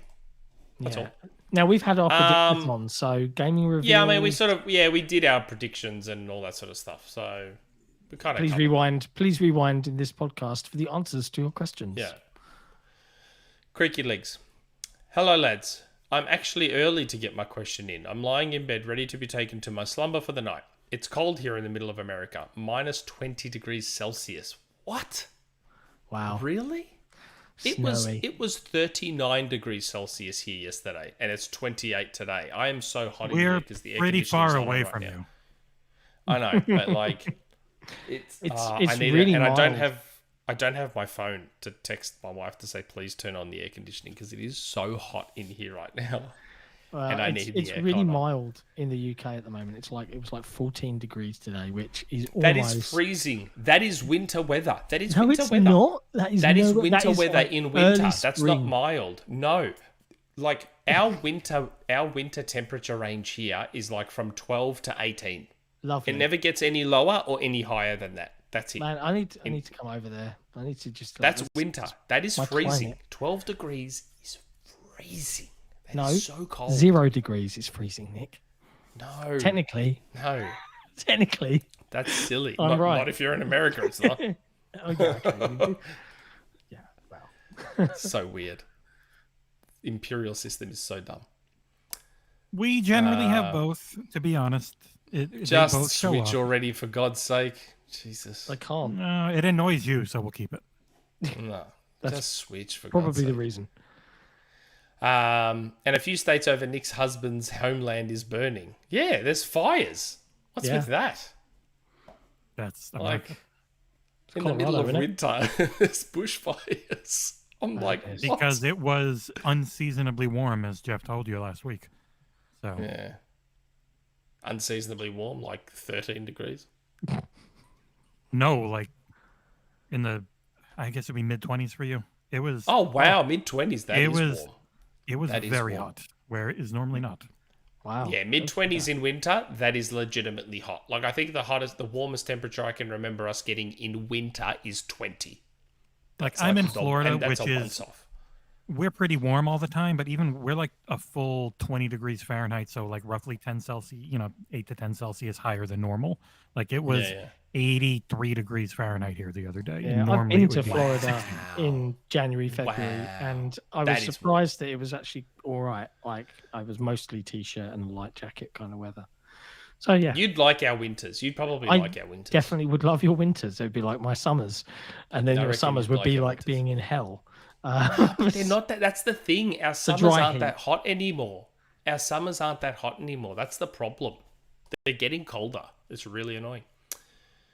Wow, we haven't even gotten into the question yet. Yeah. So 2022 is going to be great. I can already tell. But the good news is I managed to snag one of 3 Series X mini fridges at my Target. That's pretty good. I wish they'd sell those here. So I think I'm with Jez. Halo Infinite multiplayer is just becoming unplayable at this point with forced crossplay. There are a lot of cheaters. There are a lot of cheaters and aimbotters. There's a lot of them. What? Not that I've experienced. Yeah, no, there are. If 343 has to force it on console players, doesn't that just speak to how truly awful and uncontrollable PC is? If they are scared of a dry player base on PC, maybe it's because PC players don't want to deal with each other. They hate themselves. So why should console gamers be thrusted into that disaster pit with them? I'm just finishing the winter contingency and bouncing 100% from it until they disable crossplay or give me the option, or I'm just out, which is depressing as hell to me because it's a phenomenal foundation. It's true. Like, as soon as I'm done with this battle pass, I am going to SWAT and I'm never leaving it. Like, that's it. Like, and you know what the irony is? Every time I play Tactical Slayer, 9 out of 10 times it's an Australian server. which means all the Aussies are just playing SWAT because they don't want to deal with the constant lag and getting shot behind walls and all that stuff that happens in all the other modes. I'm shocked. Like, I was expecting to jump into Tactical Slayer and be like, oh yeah, another 150 ping game. Nah, 22 ping, which means all the Aussies are playing SWAT. Oh, because that's the mode that helps us the most. We don't have to deal with the crap in SWAT. We don't have to deal with it. I mean, I understand Creaky Leg's point. I don't agree that I mean I'm what, Diamond 2. I've played a fair amount of multiplayer at this point, like I don't know, 250 games or something like that. I haven't encountered cheating. I've definitely encountered bullshit. Much to your point, Nick, of latency related, server related hiccups and things like that. I've encountered cheating.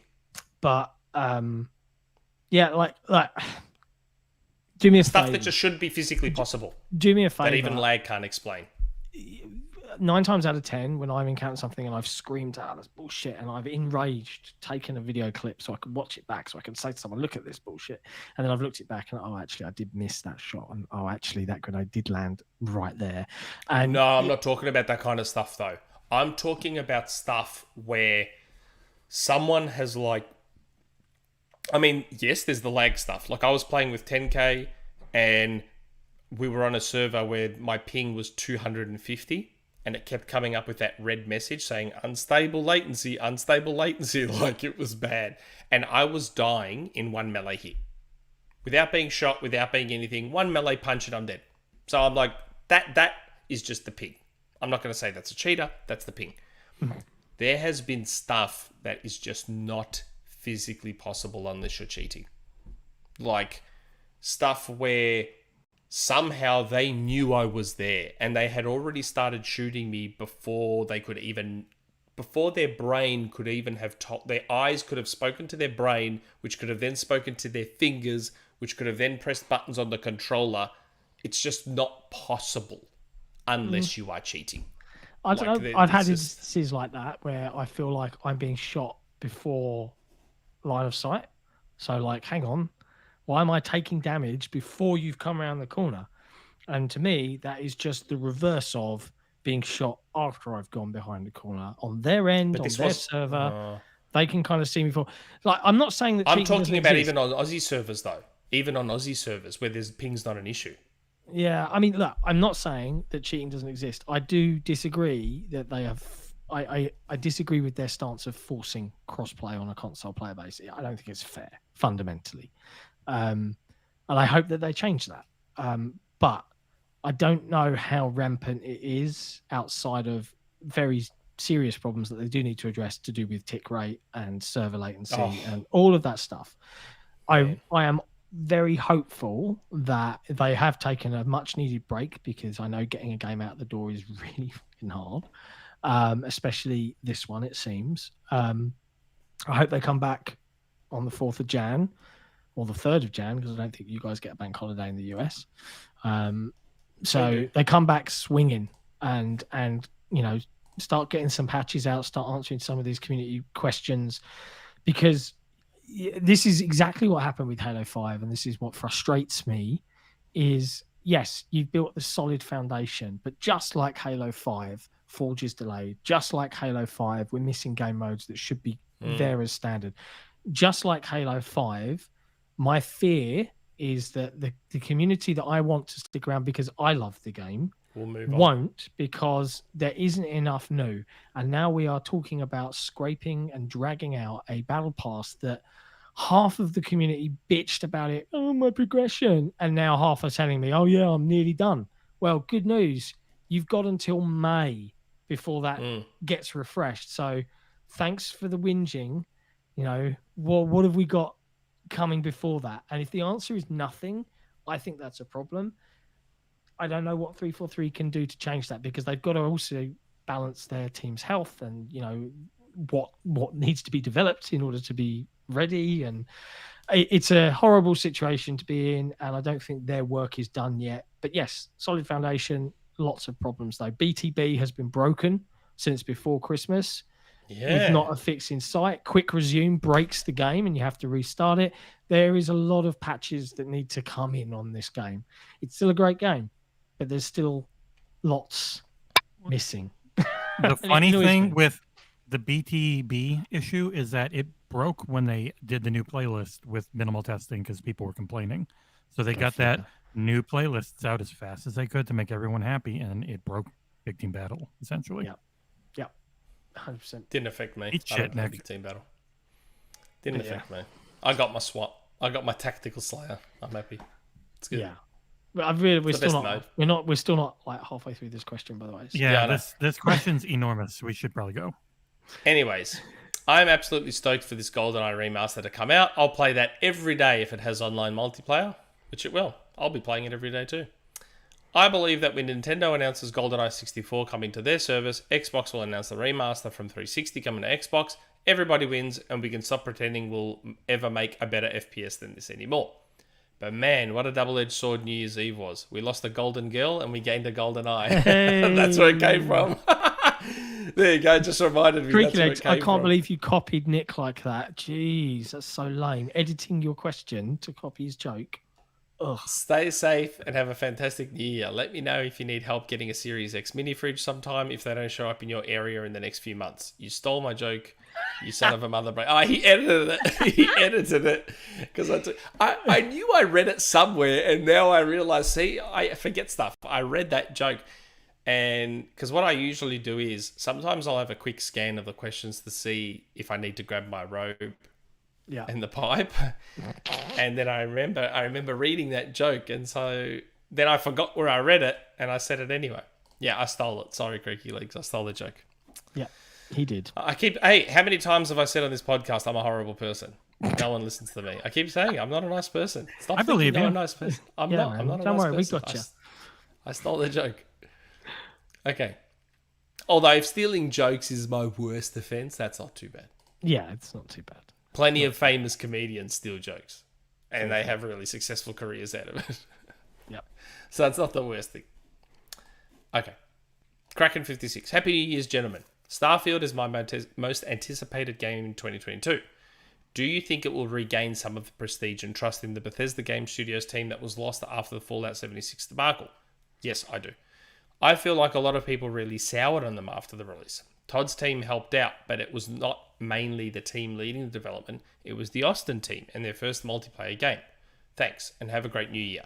I even though I have no interest in Starfield whatsoever, I still think Starfield will be one of those like Genre defining. massive games. Like, and it will be the game that puts their reputation, solidifies it, enhances it, whatever you want to say. Yeah. I reckon Starfield, even though I could not possibly care less about Starfield, I still acknowledge that game will be massive. Yeah. Huge. So Huge. on that note, the wonderful folks at videogameschronicle.com or VGC, headed by Andy Robinson, Jordan Midler, one of their writers, did a 2022 preview on Starfield, much on this topic of, is this going to, bring them back to the kind of like the pinnacle of the genre that they kind of reached with Skyrim and things like that. And yeah, I think there is much to Nick's point. There's a lot of genuine excitement. They've had a lot of time to get that game right. It was, all of the rumors, every insider on planet Earth was kind of hearing 2021 for a long time until the middle of last year when it was like, actually, now we're hearing next year. So I think it's going to come through, and hopefully that extra time is going to result in a lot of polish. And I think that's what Bethesda games have always needed. They've always had the magic. They've lacked the polish because of the jank. And hopefully if they can overcome that too, yeah, it's going to be a big old game. I reckon it'd be massive. Game of the year in 2022 is going to be an interesting conversation in a year's time I as don't to know. who will win at the Game Awards. I'm sure Starfield will just miss the cutoff.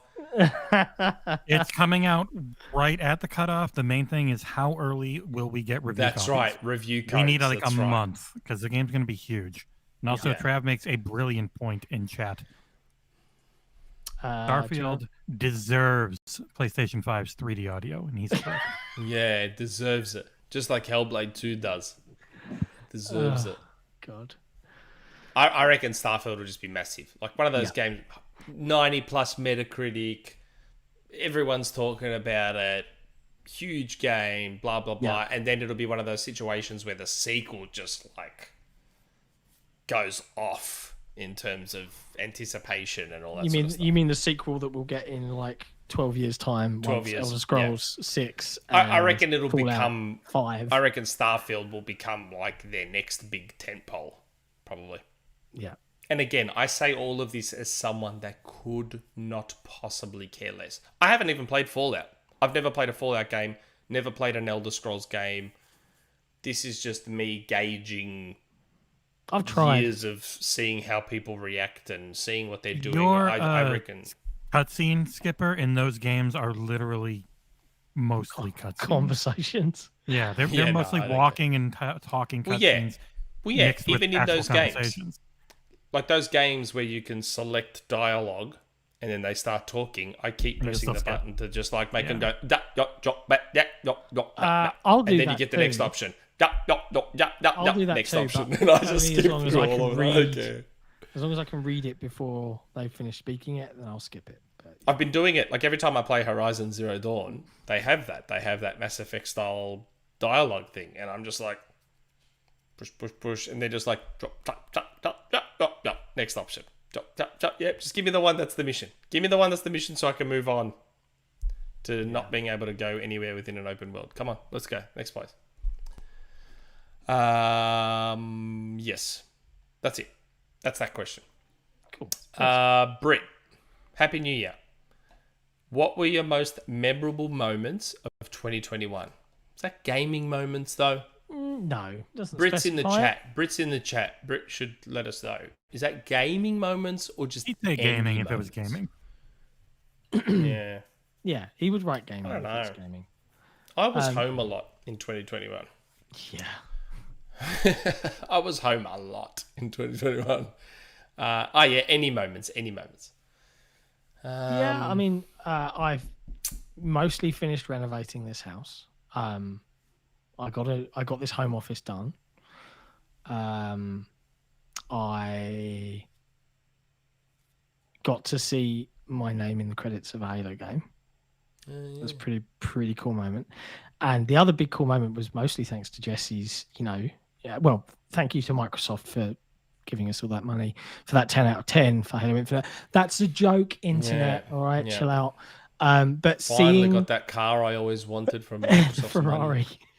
But no, Ferrari. genuinely, one of the really cool moments was waking up and kind of seeing a DM from Jesse with the official Halo blurb and just seeing us, our logo, our our little project that started from nothing, from zero, that has zero advertising, zero SEO engagement bollocks, is pure word of mouth, is pure community driven, and seeing us with some of the big boys of the industry was one of the coolest moments of 2021 without a shadow of a doubt.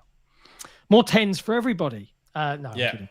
Mine, now that I think about it, mine was after 3 years, Phil finally saying something in the Discord. 3 years. And he never said a single word. It was very cool. And then he said something at like 3 a.m. my time. I wasn't even awake for it. Yeah, I felt bad for you, man. I was like, oh, poor Nick. I wasn't awake for it.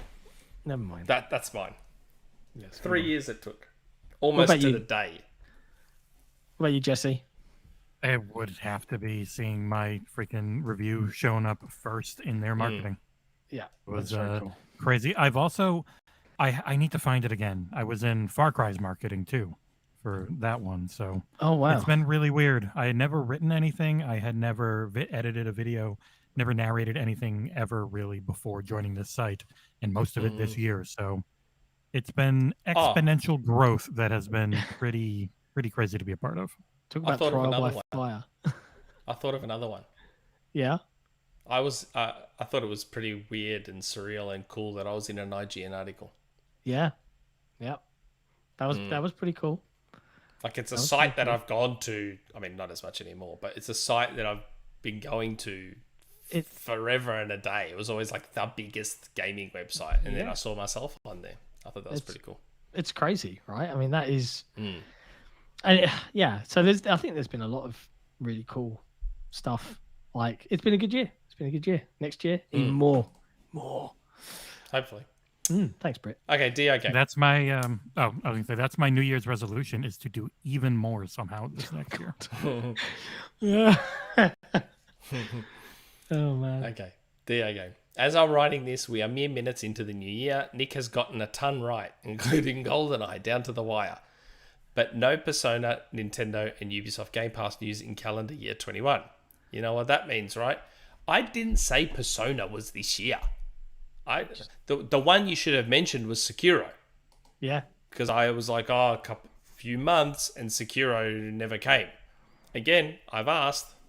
Still supposed to be coming. It's still I keep asking it. It's still supposed to be coming. Come on, Activision. Yeah, you know what that means, right? Nick and Grub are clowns. No games. Halo Infinite, Certified Bomb, Pegasus Nation Rises.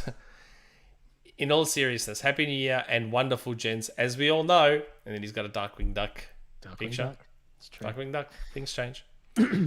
My question is one I discussed on the Discord, and it seemed to generate a unique discussion. With xCloud and the ecosystem plan, especially if the speculated xCloud switch is a thing, do you think Microsoft risks moving too fast? We've seen folks like Mr. Marlow, for instance, argue for platform-agnostic, ecosystem-driven future, and I think that would be a net good for all gamers. It would. However, much like the economic concept of the prisoner's dilemma, I don't know what that is, I fear that Microsoft making the steps toward this future may ironically lead to Sony and Nintendo market dominance if they don't follow in kind. Which, having seen what that looks like last gen, I'm not exactly fond of from a consumer point of view. Of course, on the inverse, there is a distinct likelihood breaking down these barriers leads to further revenues for Microsoft, further access to games, and happier consumers. A market similar to PC where a launcher determines your choices, not a $500 box. But it also is worth mentioning that around 50% of Xbox's revenue currently comes from ecosystem fees and console sales. Yeah, it's funny talking about that. Actually, I'll talk about it after the question. How does Microsoft balance a radical, exciting market disruption with the realities of current playing field they are in, without proving ironically prophetic a la 2013 Xbox One or the cross-gen decision while taking all the flack and consumer pushback? I don't know. I'm in marketing PR and come from a family of lawyers. Jumping to what ifs and worst cases is literally in my blood. Maybe I should just do like Phil says and leave the economic worrying to them, especially since I'm not in their payroll yet. Dun dun dun. Sorry for the wall of text and Happy New Year. OG question before edit I'm saving for you had me at Halo.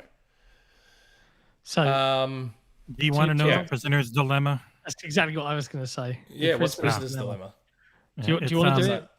Yeah, it's just the basic, it's a question a game posed back in 1950 about why two completely rational individuals might not cooperate even if it appears that it is in their best interests to do so.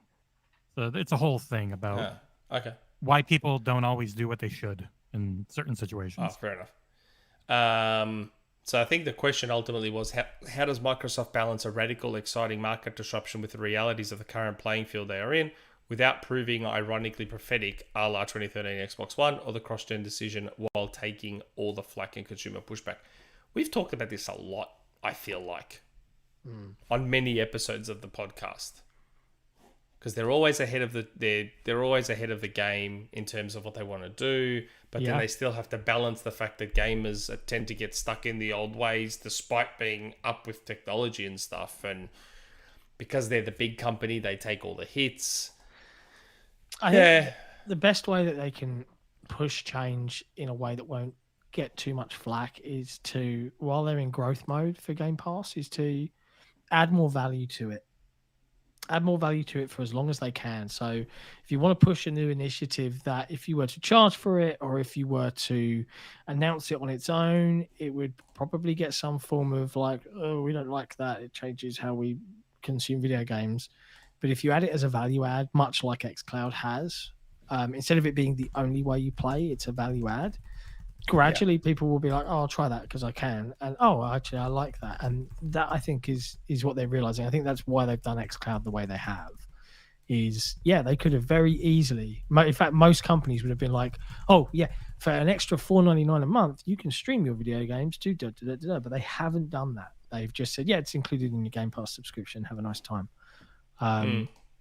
So yeah, I think that's some of the ways that they can do that kind of thing. But yeah, much to your point, much like Phil has said, like, don't worry about our bottom line. Yeah, I mean, it's fun to discuss, it's fun to theorize and talk about it amongst the community, as evidenced by like the acquisition thread on the XboxEra forums, for example. You guys are crazy. It's just one of those things. Fans are passionate about it. People like to think about the math behind it and the how money gets made. But yeah, as a consumer, as someone who just likes to play games, I don't really care. As long as they're not going under, I'm fine. Something DeoGame said. I just want to see something here. I wonder, like, because he was talking about disruption and all this sort of stuff. I wonder if Microsoft would have the guts, because they're all about gaming anywhere and this and that and the other. Like, I wonder if Microsoft would ever allow like either other stores onto their store, or I don't know. Or I wonder if they do like sections of their store, like with other. I'm doing that thing where I struggle to translate. Let's say Oculus Rift becomes compatible with the Xbox platform. Would they allow the Oculus Rift store to exist on the Xbox platform as its own application where you could buy games and they wouldn't, or would receive a cut of any purchases something made? like that. Something like that. I doubt it. Because the store is the 30% cut. That's where they make their money. They take the risk by making the hardware. That's the deal. You make games, we get some cut because we've pushed a platform for you to make a game on. But yeah, they are doing that on PC, and I think that's about as far as they'll go with it. You can get the Epic Games Store in the Microsoft Store. They have it there. And that's what was making me think of that. Something like that. Or maybe do like what Nintendo did. So you know how in Nintendo's eShop they've got, or in the Wii and Wii U shop, they had like console sections. They had Nintendo 64, Super Nintendo, Nintendo. I wonder if Microsoft would do something cool like that in the Xbox store. So do a deal with Sega and get a Dreamcast section, get a Saturn section, get a whatever section. I don't think that's outside of the realms of possibility, right? Because it's just, at the end of the day, they do that already. I'd argue they do backwards compatibility. Latin America developed games, they'll have their own section and stuff like that. They've done special events like that. I think what you might more be leaning towards is something like Amazon Luna does, and maybe this is the way that rumored Ubisoft partnership comes to light, is that at some point that $14.99 a month for Game Pass Ultimate can only stretch and pay so many people so far, right? So Ubisoft, hey, bring your games to Game Pass, but we'll do it a little differently. We'll do it in a kind of weird EA Play kind of style where users can choose to opt in for an additional $3, $4, $5, whatever a month, and they can add this catalog of games to their subscription overall, and you get your specific cut of that. That's how it will work. That is a world I see as a possible future, I think. But I don't know, I'm not a business guy. But yeah, it's an interesting one. And yeah, we could probably spend another hour, but there go our dreams of having a sub 2 hour podcast, boys. Straight out the window. Yeah, wow, it happened again. Every time, man. Every time. We're going to have a short one. Nope. There's only 2 questions left. Good old Collingwood. Happy New Year, John, Nick, and Jesse. This was a thought that came from listening to Nick's chat with Colt Eastwood earlier last week. Oh, yeah, I was on Colt's podcast. It's got to do with the rumour mill. Now, we all love hearing about projects down the line. It gets people excited about what we may get months or a year or two later. Nick will announce them once he gets the clearance, and there's a good chance they're fruitful information, Elden Ring notwithstanding. Some rumours stay silent because the information isn't ready to release. Things are still being worked on, or there isn't anything concrete yet. But Nick, have you ever heard anything that sounded promising, but later on down the line, subsequent information proved these rumours to be false or incorrect? There would be no point talking about them because it's basically useless information. Are there any of these false rumours that are now so long in the tooth that it won't harm any of your sources, and the information you think can be disproven easily, and you tell us about them? Good old Colin. And why does the forum spell checker insist rumour is spelled incorrectly? Does the American spelling instead of the more correct? Yeah, sorry, it's UK probably spelling. set to American US because that's where the majority of people are from. That's really a question entirely on you, bro. So have at it. It's a weird one. That it was going to be acquisition season. No, I'm kidding. There's stuff that well, yeah, you bring that up. Like, there's acquisitions that I have known about that they were working on that fell through. So I never mentioned them, never teased them, never hinted at them, because acquisitions are dangerous. When you start, I find it funny that we're now in January 2022 and I'm still yet to see anyone question ACG about those 2 acquisitions he brought up. I just felt like he's got 30,000 followers on Twitter. I've only just got the 10, and yet somehow I keep copying it for acquisition season or whatever. Oh, He come brought on, up you know 2. why. He You know brought up why. 2 and has never been questioned on either of them, which I do find very, very curious. And that's why I steer clear now. There are so many acquisitions that I've been told about, heard about, knew about, that for whatever reason fell through, didn't happen. So I was like, thank God I didn't say anything, because had I teased something and then it never happened, I would have copped it relentlessly. So there's tons of stuff like that. Fun fact, and I hope I'm going to go out on a limb. This isn't next time that there is a Microsoft acquisition announced. If you see really good artwork beforehand, ready-made, because we probably already knew it was coming, right? But yeah, like Nick says, acquisitions are bloody dangerous, because if someone starts speaking before that kind of, especially if it's like a big money, starts talking, then you can cause trouble. They fall through. They can fall through at the last second. I reckon with ACG, I know both the acquisitions he was talking about. I reckon I know them both. And both of them fell through. And they didn't happen, which is why I didn't mention them, because I wasn't confident they were going to happen. Yeah. But he must have got info that led him to believe they would. So he said something. But notice how nothing came of it either time. So the first one was, there was a multi-platform game which is now exclusive because Microsoft bought the studio.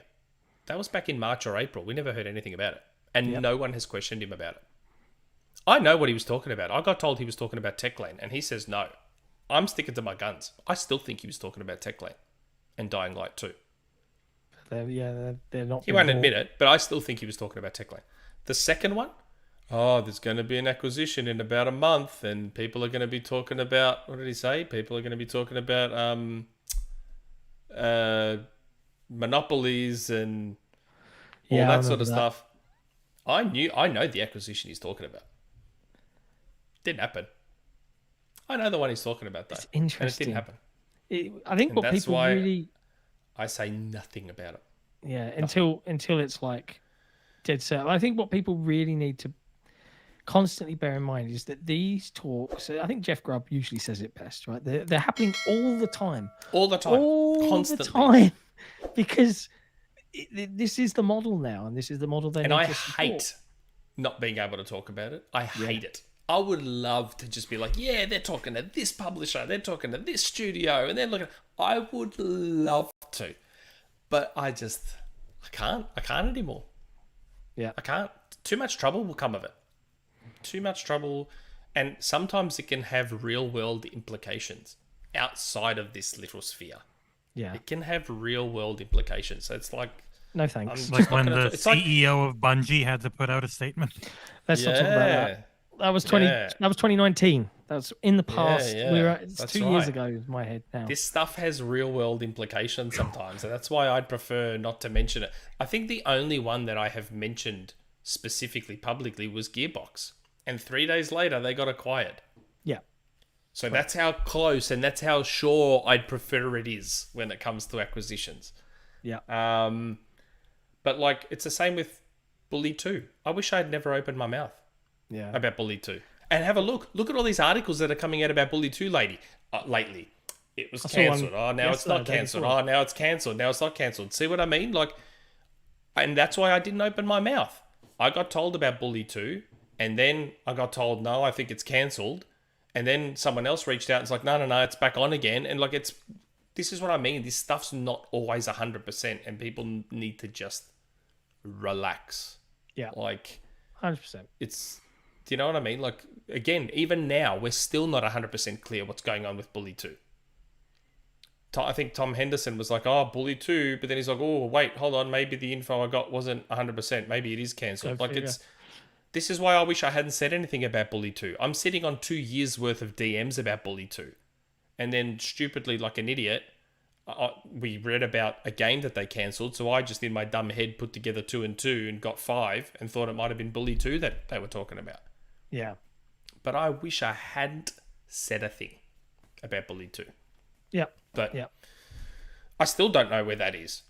I got DMs saying, no, it's still on. But then there's articles that are like, it's cancelled.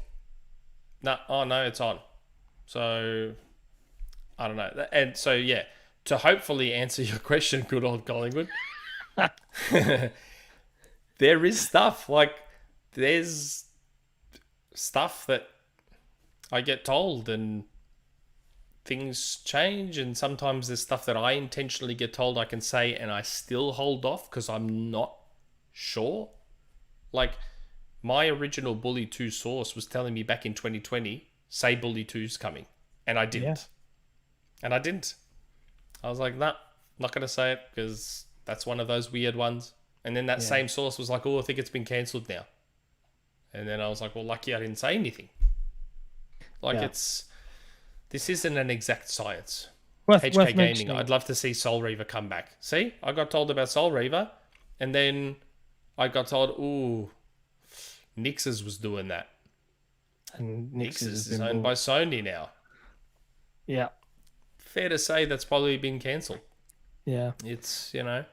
I just noticed Captain Logan is in the chat, the host of the Keelhauled Sea of Thieves podcast. If you are a big fan of Sea of Thieves, you should probably go subscribe. I've just put a link in the chat because he's a very nice chap. There's a wonderful episode with me on it. Totally recommended listening. But yeah, just saw him in there, so I thought I'd do a quick shout out. And I think we got down to one last question. Yes, we're down to our last one. Last one. Okay, not Jack. If you had to bet on a first-party Xbox studio working on an unannounced game set to release in 2022, which one would it be and why? Set to release in 2022? Yeah, set to release Compulsion? in 2022. Compulsion we games? still haven't heard anything about this. I don't reckon theirs is going to be huge, like a really lengthy, like I think it'll be a small, tight game. I mean, how long has it been since we Happy Few wrapped? Jesse? Fair while now. 2.5 years. Now's the time. You know, they have been really hiring up a lot, though. So Yeah. it might be a Fable-ish situation where Interesting. it's been a while, but they haven't been full on making it because they're really staffing up. Yeah. I don't know. Who else then? Who else out of the billions of studios that Microsoft own? Unannounced. Tricky. Well, I have. I always wonder what Machine Games is on, but yeah, but we know they're working on indie. But there's all the Wolfenstein 3 and the rumors, Quake, Quake rumors. Yeah, I've got a line to straddle here, so I should probably be quiet. He's got a what? I've got a line to straddle. Oh, Like, I have to be careful what I say, so I probably just shouldn't say anything. spoil sport. Okay. Well, yeah. Outside of that, I mean, I can't think of anything else that's ready. I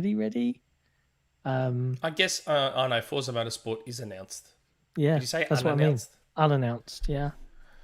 Goldeneye. It's not announced. Yeah, well, Goldeneye was it. Hasn't been announced. We know it's coming. Yeah, that's Yeah. my answer. There you Goldeneye. go. Boom. Goldeneye's there's my also answer. there's the Josh Sawyer game that's not technically announced and supposedly Yeah, that's this true. year. It's meant to come out this year.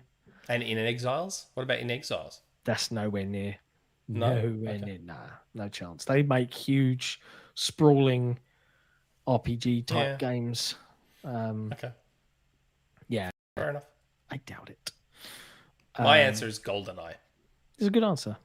I think you might be right on that one. I can't wait. Oh my god, I can't wait. Well, hey, You know so what? I'm you really curious. The human head that they came back as like Roundhouse yeah. and had best supposedly like it's been a while. I mean, That's they one of made those the lines Quiet I've got Man. to straddle. Do you know what? I got so many requests to make. Do you remember the Xbox Studio Tour, World Tour video? I got so many requests to make a 2020 version of the Xbox Game Studios World Tour, and I didn't because I was waiting for that acquisition season to arrive. Yeah, and I still might wait for 2021s and then do one following that news. Roundhouse is one of those lines I have to straddle. Oh, I may know what Roundhouse are up to. there's a little tease there. I may know what Roundhouse are up to, and if Is it the it's Quiet true, Man too? no, and if it's true what Roundhouse are up to, they will also be proving me wrong about something I've said. Oh, They interesting. will make me look like a fool. That's not hard. Well, that's not so much. For Jesse and I with the same joke. I hope I didn't just say too much. I will probably find out. To quickly If I cause said too distraction, much. two things is one, Gecko Gamer with a super chat in the chat says, what project in development hell would you like to see someday? So a game that has been announced and has just sat in dev hell for a long, long time. What was the dragon I was going to say game? Halo. What was the dragon but game Halo that was came out. announced at the beginning of Which game? PS4? Scalebound. No, the dragon game on the PS4. Deep. Deep dive. No, deep down. Deep down. Okay. Deep down. Yeah, deep down. Yeah. Where's that gone? Agent, Rockstar. It's probably gone. Yeah. Probably cancelled. Bully Everwild. 2. Everwild. Everwild. Saw a few articles about that over the week. I don't think Jeff meant for that to happen. Nope. Oh, a complete mess. I mean, he's probably sitting there like, oh god. Yeah. And 'cause that's the thing. You say stuff, and like especially in this format, you get comfortable, and it's like you're just having a chat. I'm actually surprised I haven't said way more stuff by accident.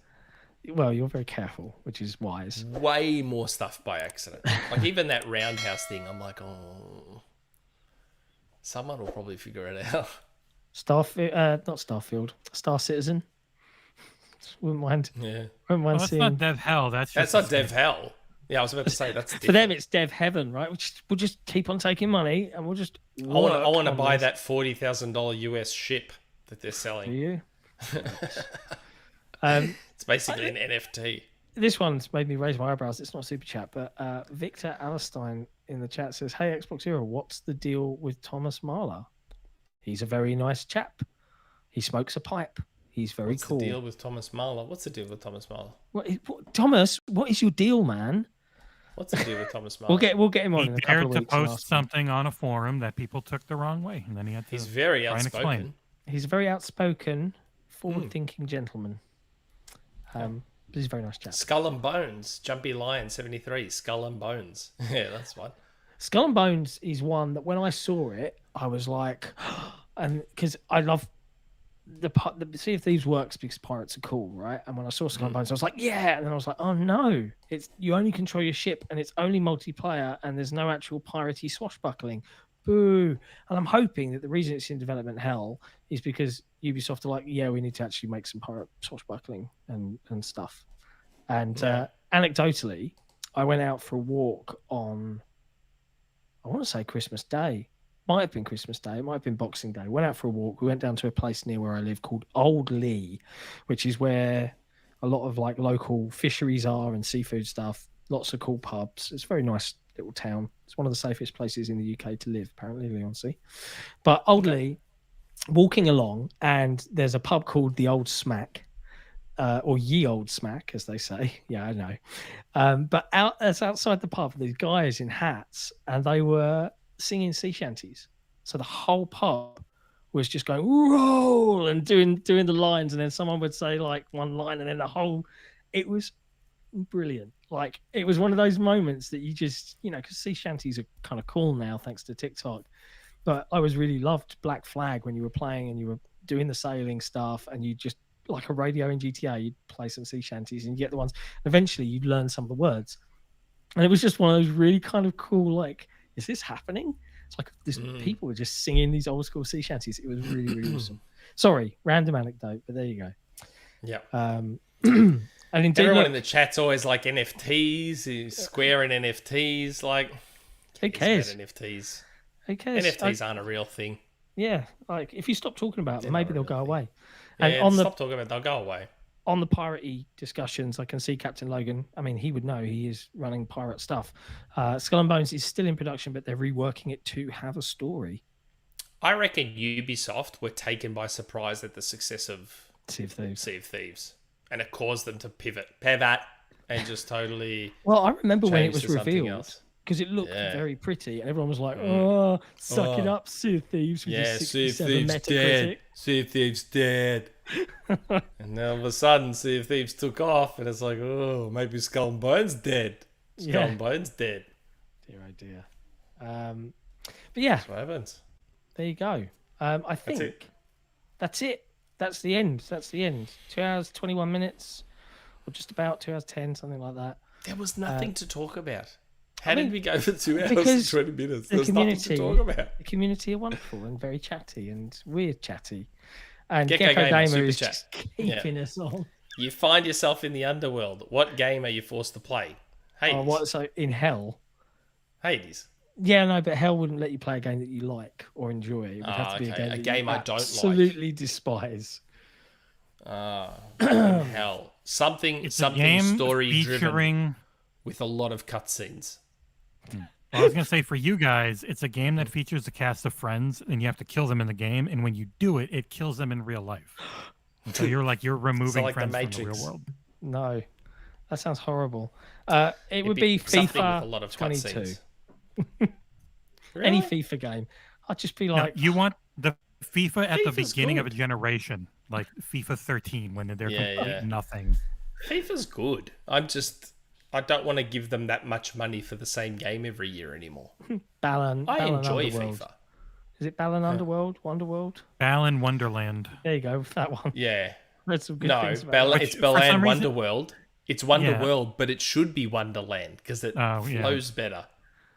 Yeah, and people are trying to say, hey, that game's actually not as bad as you think right now. And I'm like, no, it's terrible. Yeah, I can't think of it. I mean, I've played plenty of bad games, but none that would be punishment in hell. I suppose if you were forced to play it over and over.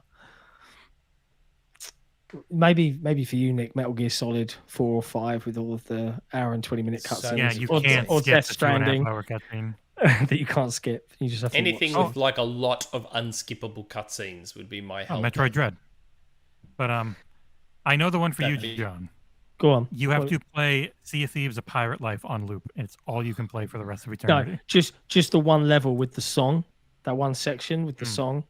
Yeah, yeah. I wouldn't actually. I think that might drive me insane. That could happen. I've noticed just towards the end of the show, I'm not casting aspersions on the chat. There's been a few trolls, a few trolly people appearing. A few names I don't recognize. Yeah, I've actually blocked a few. I saw. It's really? Like, yeah. I guess I wonder if you know the I saw one guys stopped streaming. I jumped over here. But anyway, look, it's the end. It's a new year. We've got, I don't know, how many episodes are we going to do in a year? 52 weeks in a year? 50. Yeah, 52 episodes. Wow, that's crazy. Bonkers. Yeah. All right, well, Episode 100, March 12th. That's the big milestone. We are Oh, is that when it is? March 12th. March 12th. We are precisely 9 episodes away, I suppose, or 10 episodes. So that's away. how long I've got to get him on. Yeah. I'll start working from my side as well, via the PR folks, because they love the official. No, don't. Official. Oh, well, hey, I know. No, Anyway, don't. we're going to call it quits. We love you guys. Yeah. Thank you for joining us. I'm seeing some errors on the YouTube end on my screen, so hopefully it's not a buffering issue and it's capturing the end of the podcast. There you go. We're good. Yeah. So thank you for joining us. Thank you for your love and your support. Anyone that supported the Kickstarter, I'll send an update out on Tuesday just to let you know first steps, what we're doing. Backers will get their surveys in due course, and we'll provide you with, where we can send the stuff once we've got it all made, and we'll go from there. Fire Monkey. Wow, Fire Monkey stayed for the whole thing. He stayed for the whole show. The whole thing. Usually, he did say he liked podcasts. I know, but usually when like the verified /famous /big name people, they like drop in for 2 seconds and then they dip. Yeah, stayed for the whole thing. Oh, and BRiT's right. Best episode we've ever done in 2022 for sure. 100%. Hells yeah. 100% best episode of 2022 for sure. Indeed. Phil Spencer, bye guys. Cheers, Phil. Right. Thanks, Catch you later, everyone. We'll see you next time. All right. Ciao for now.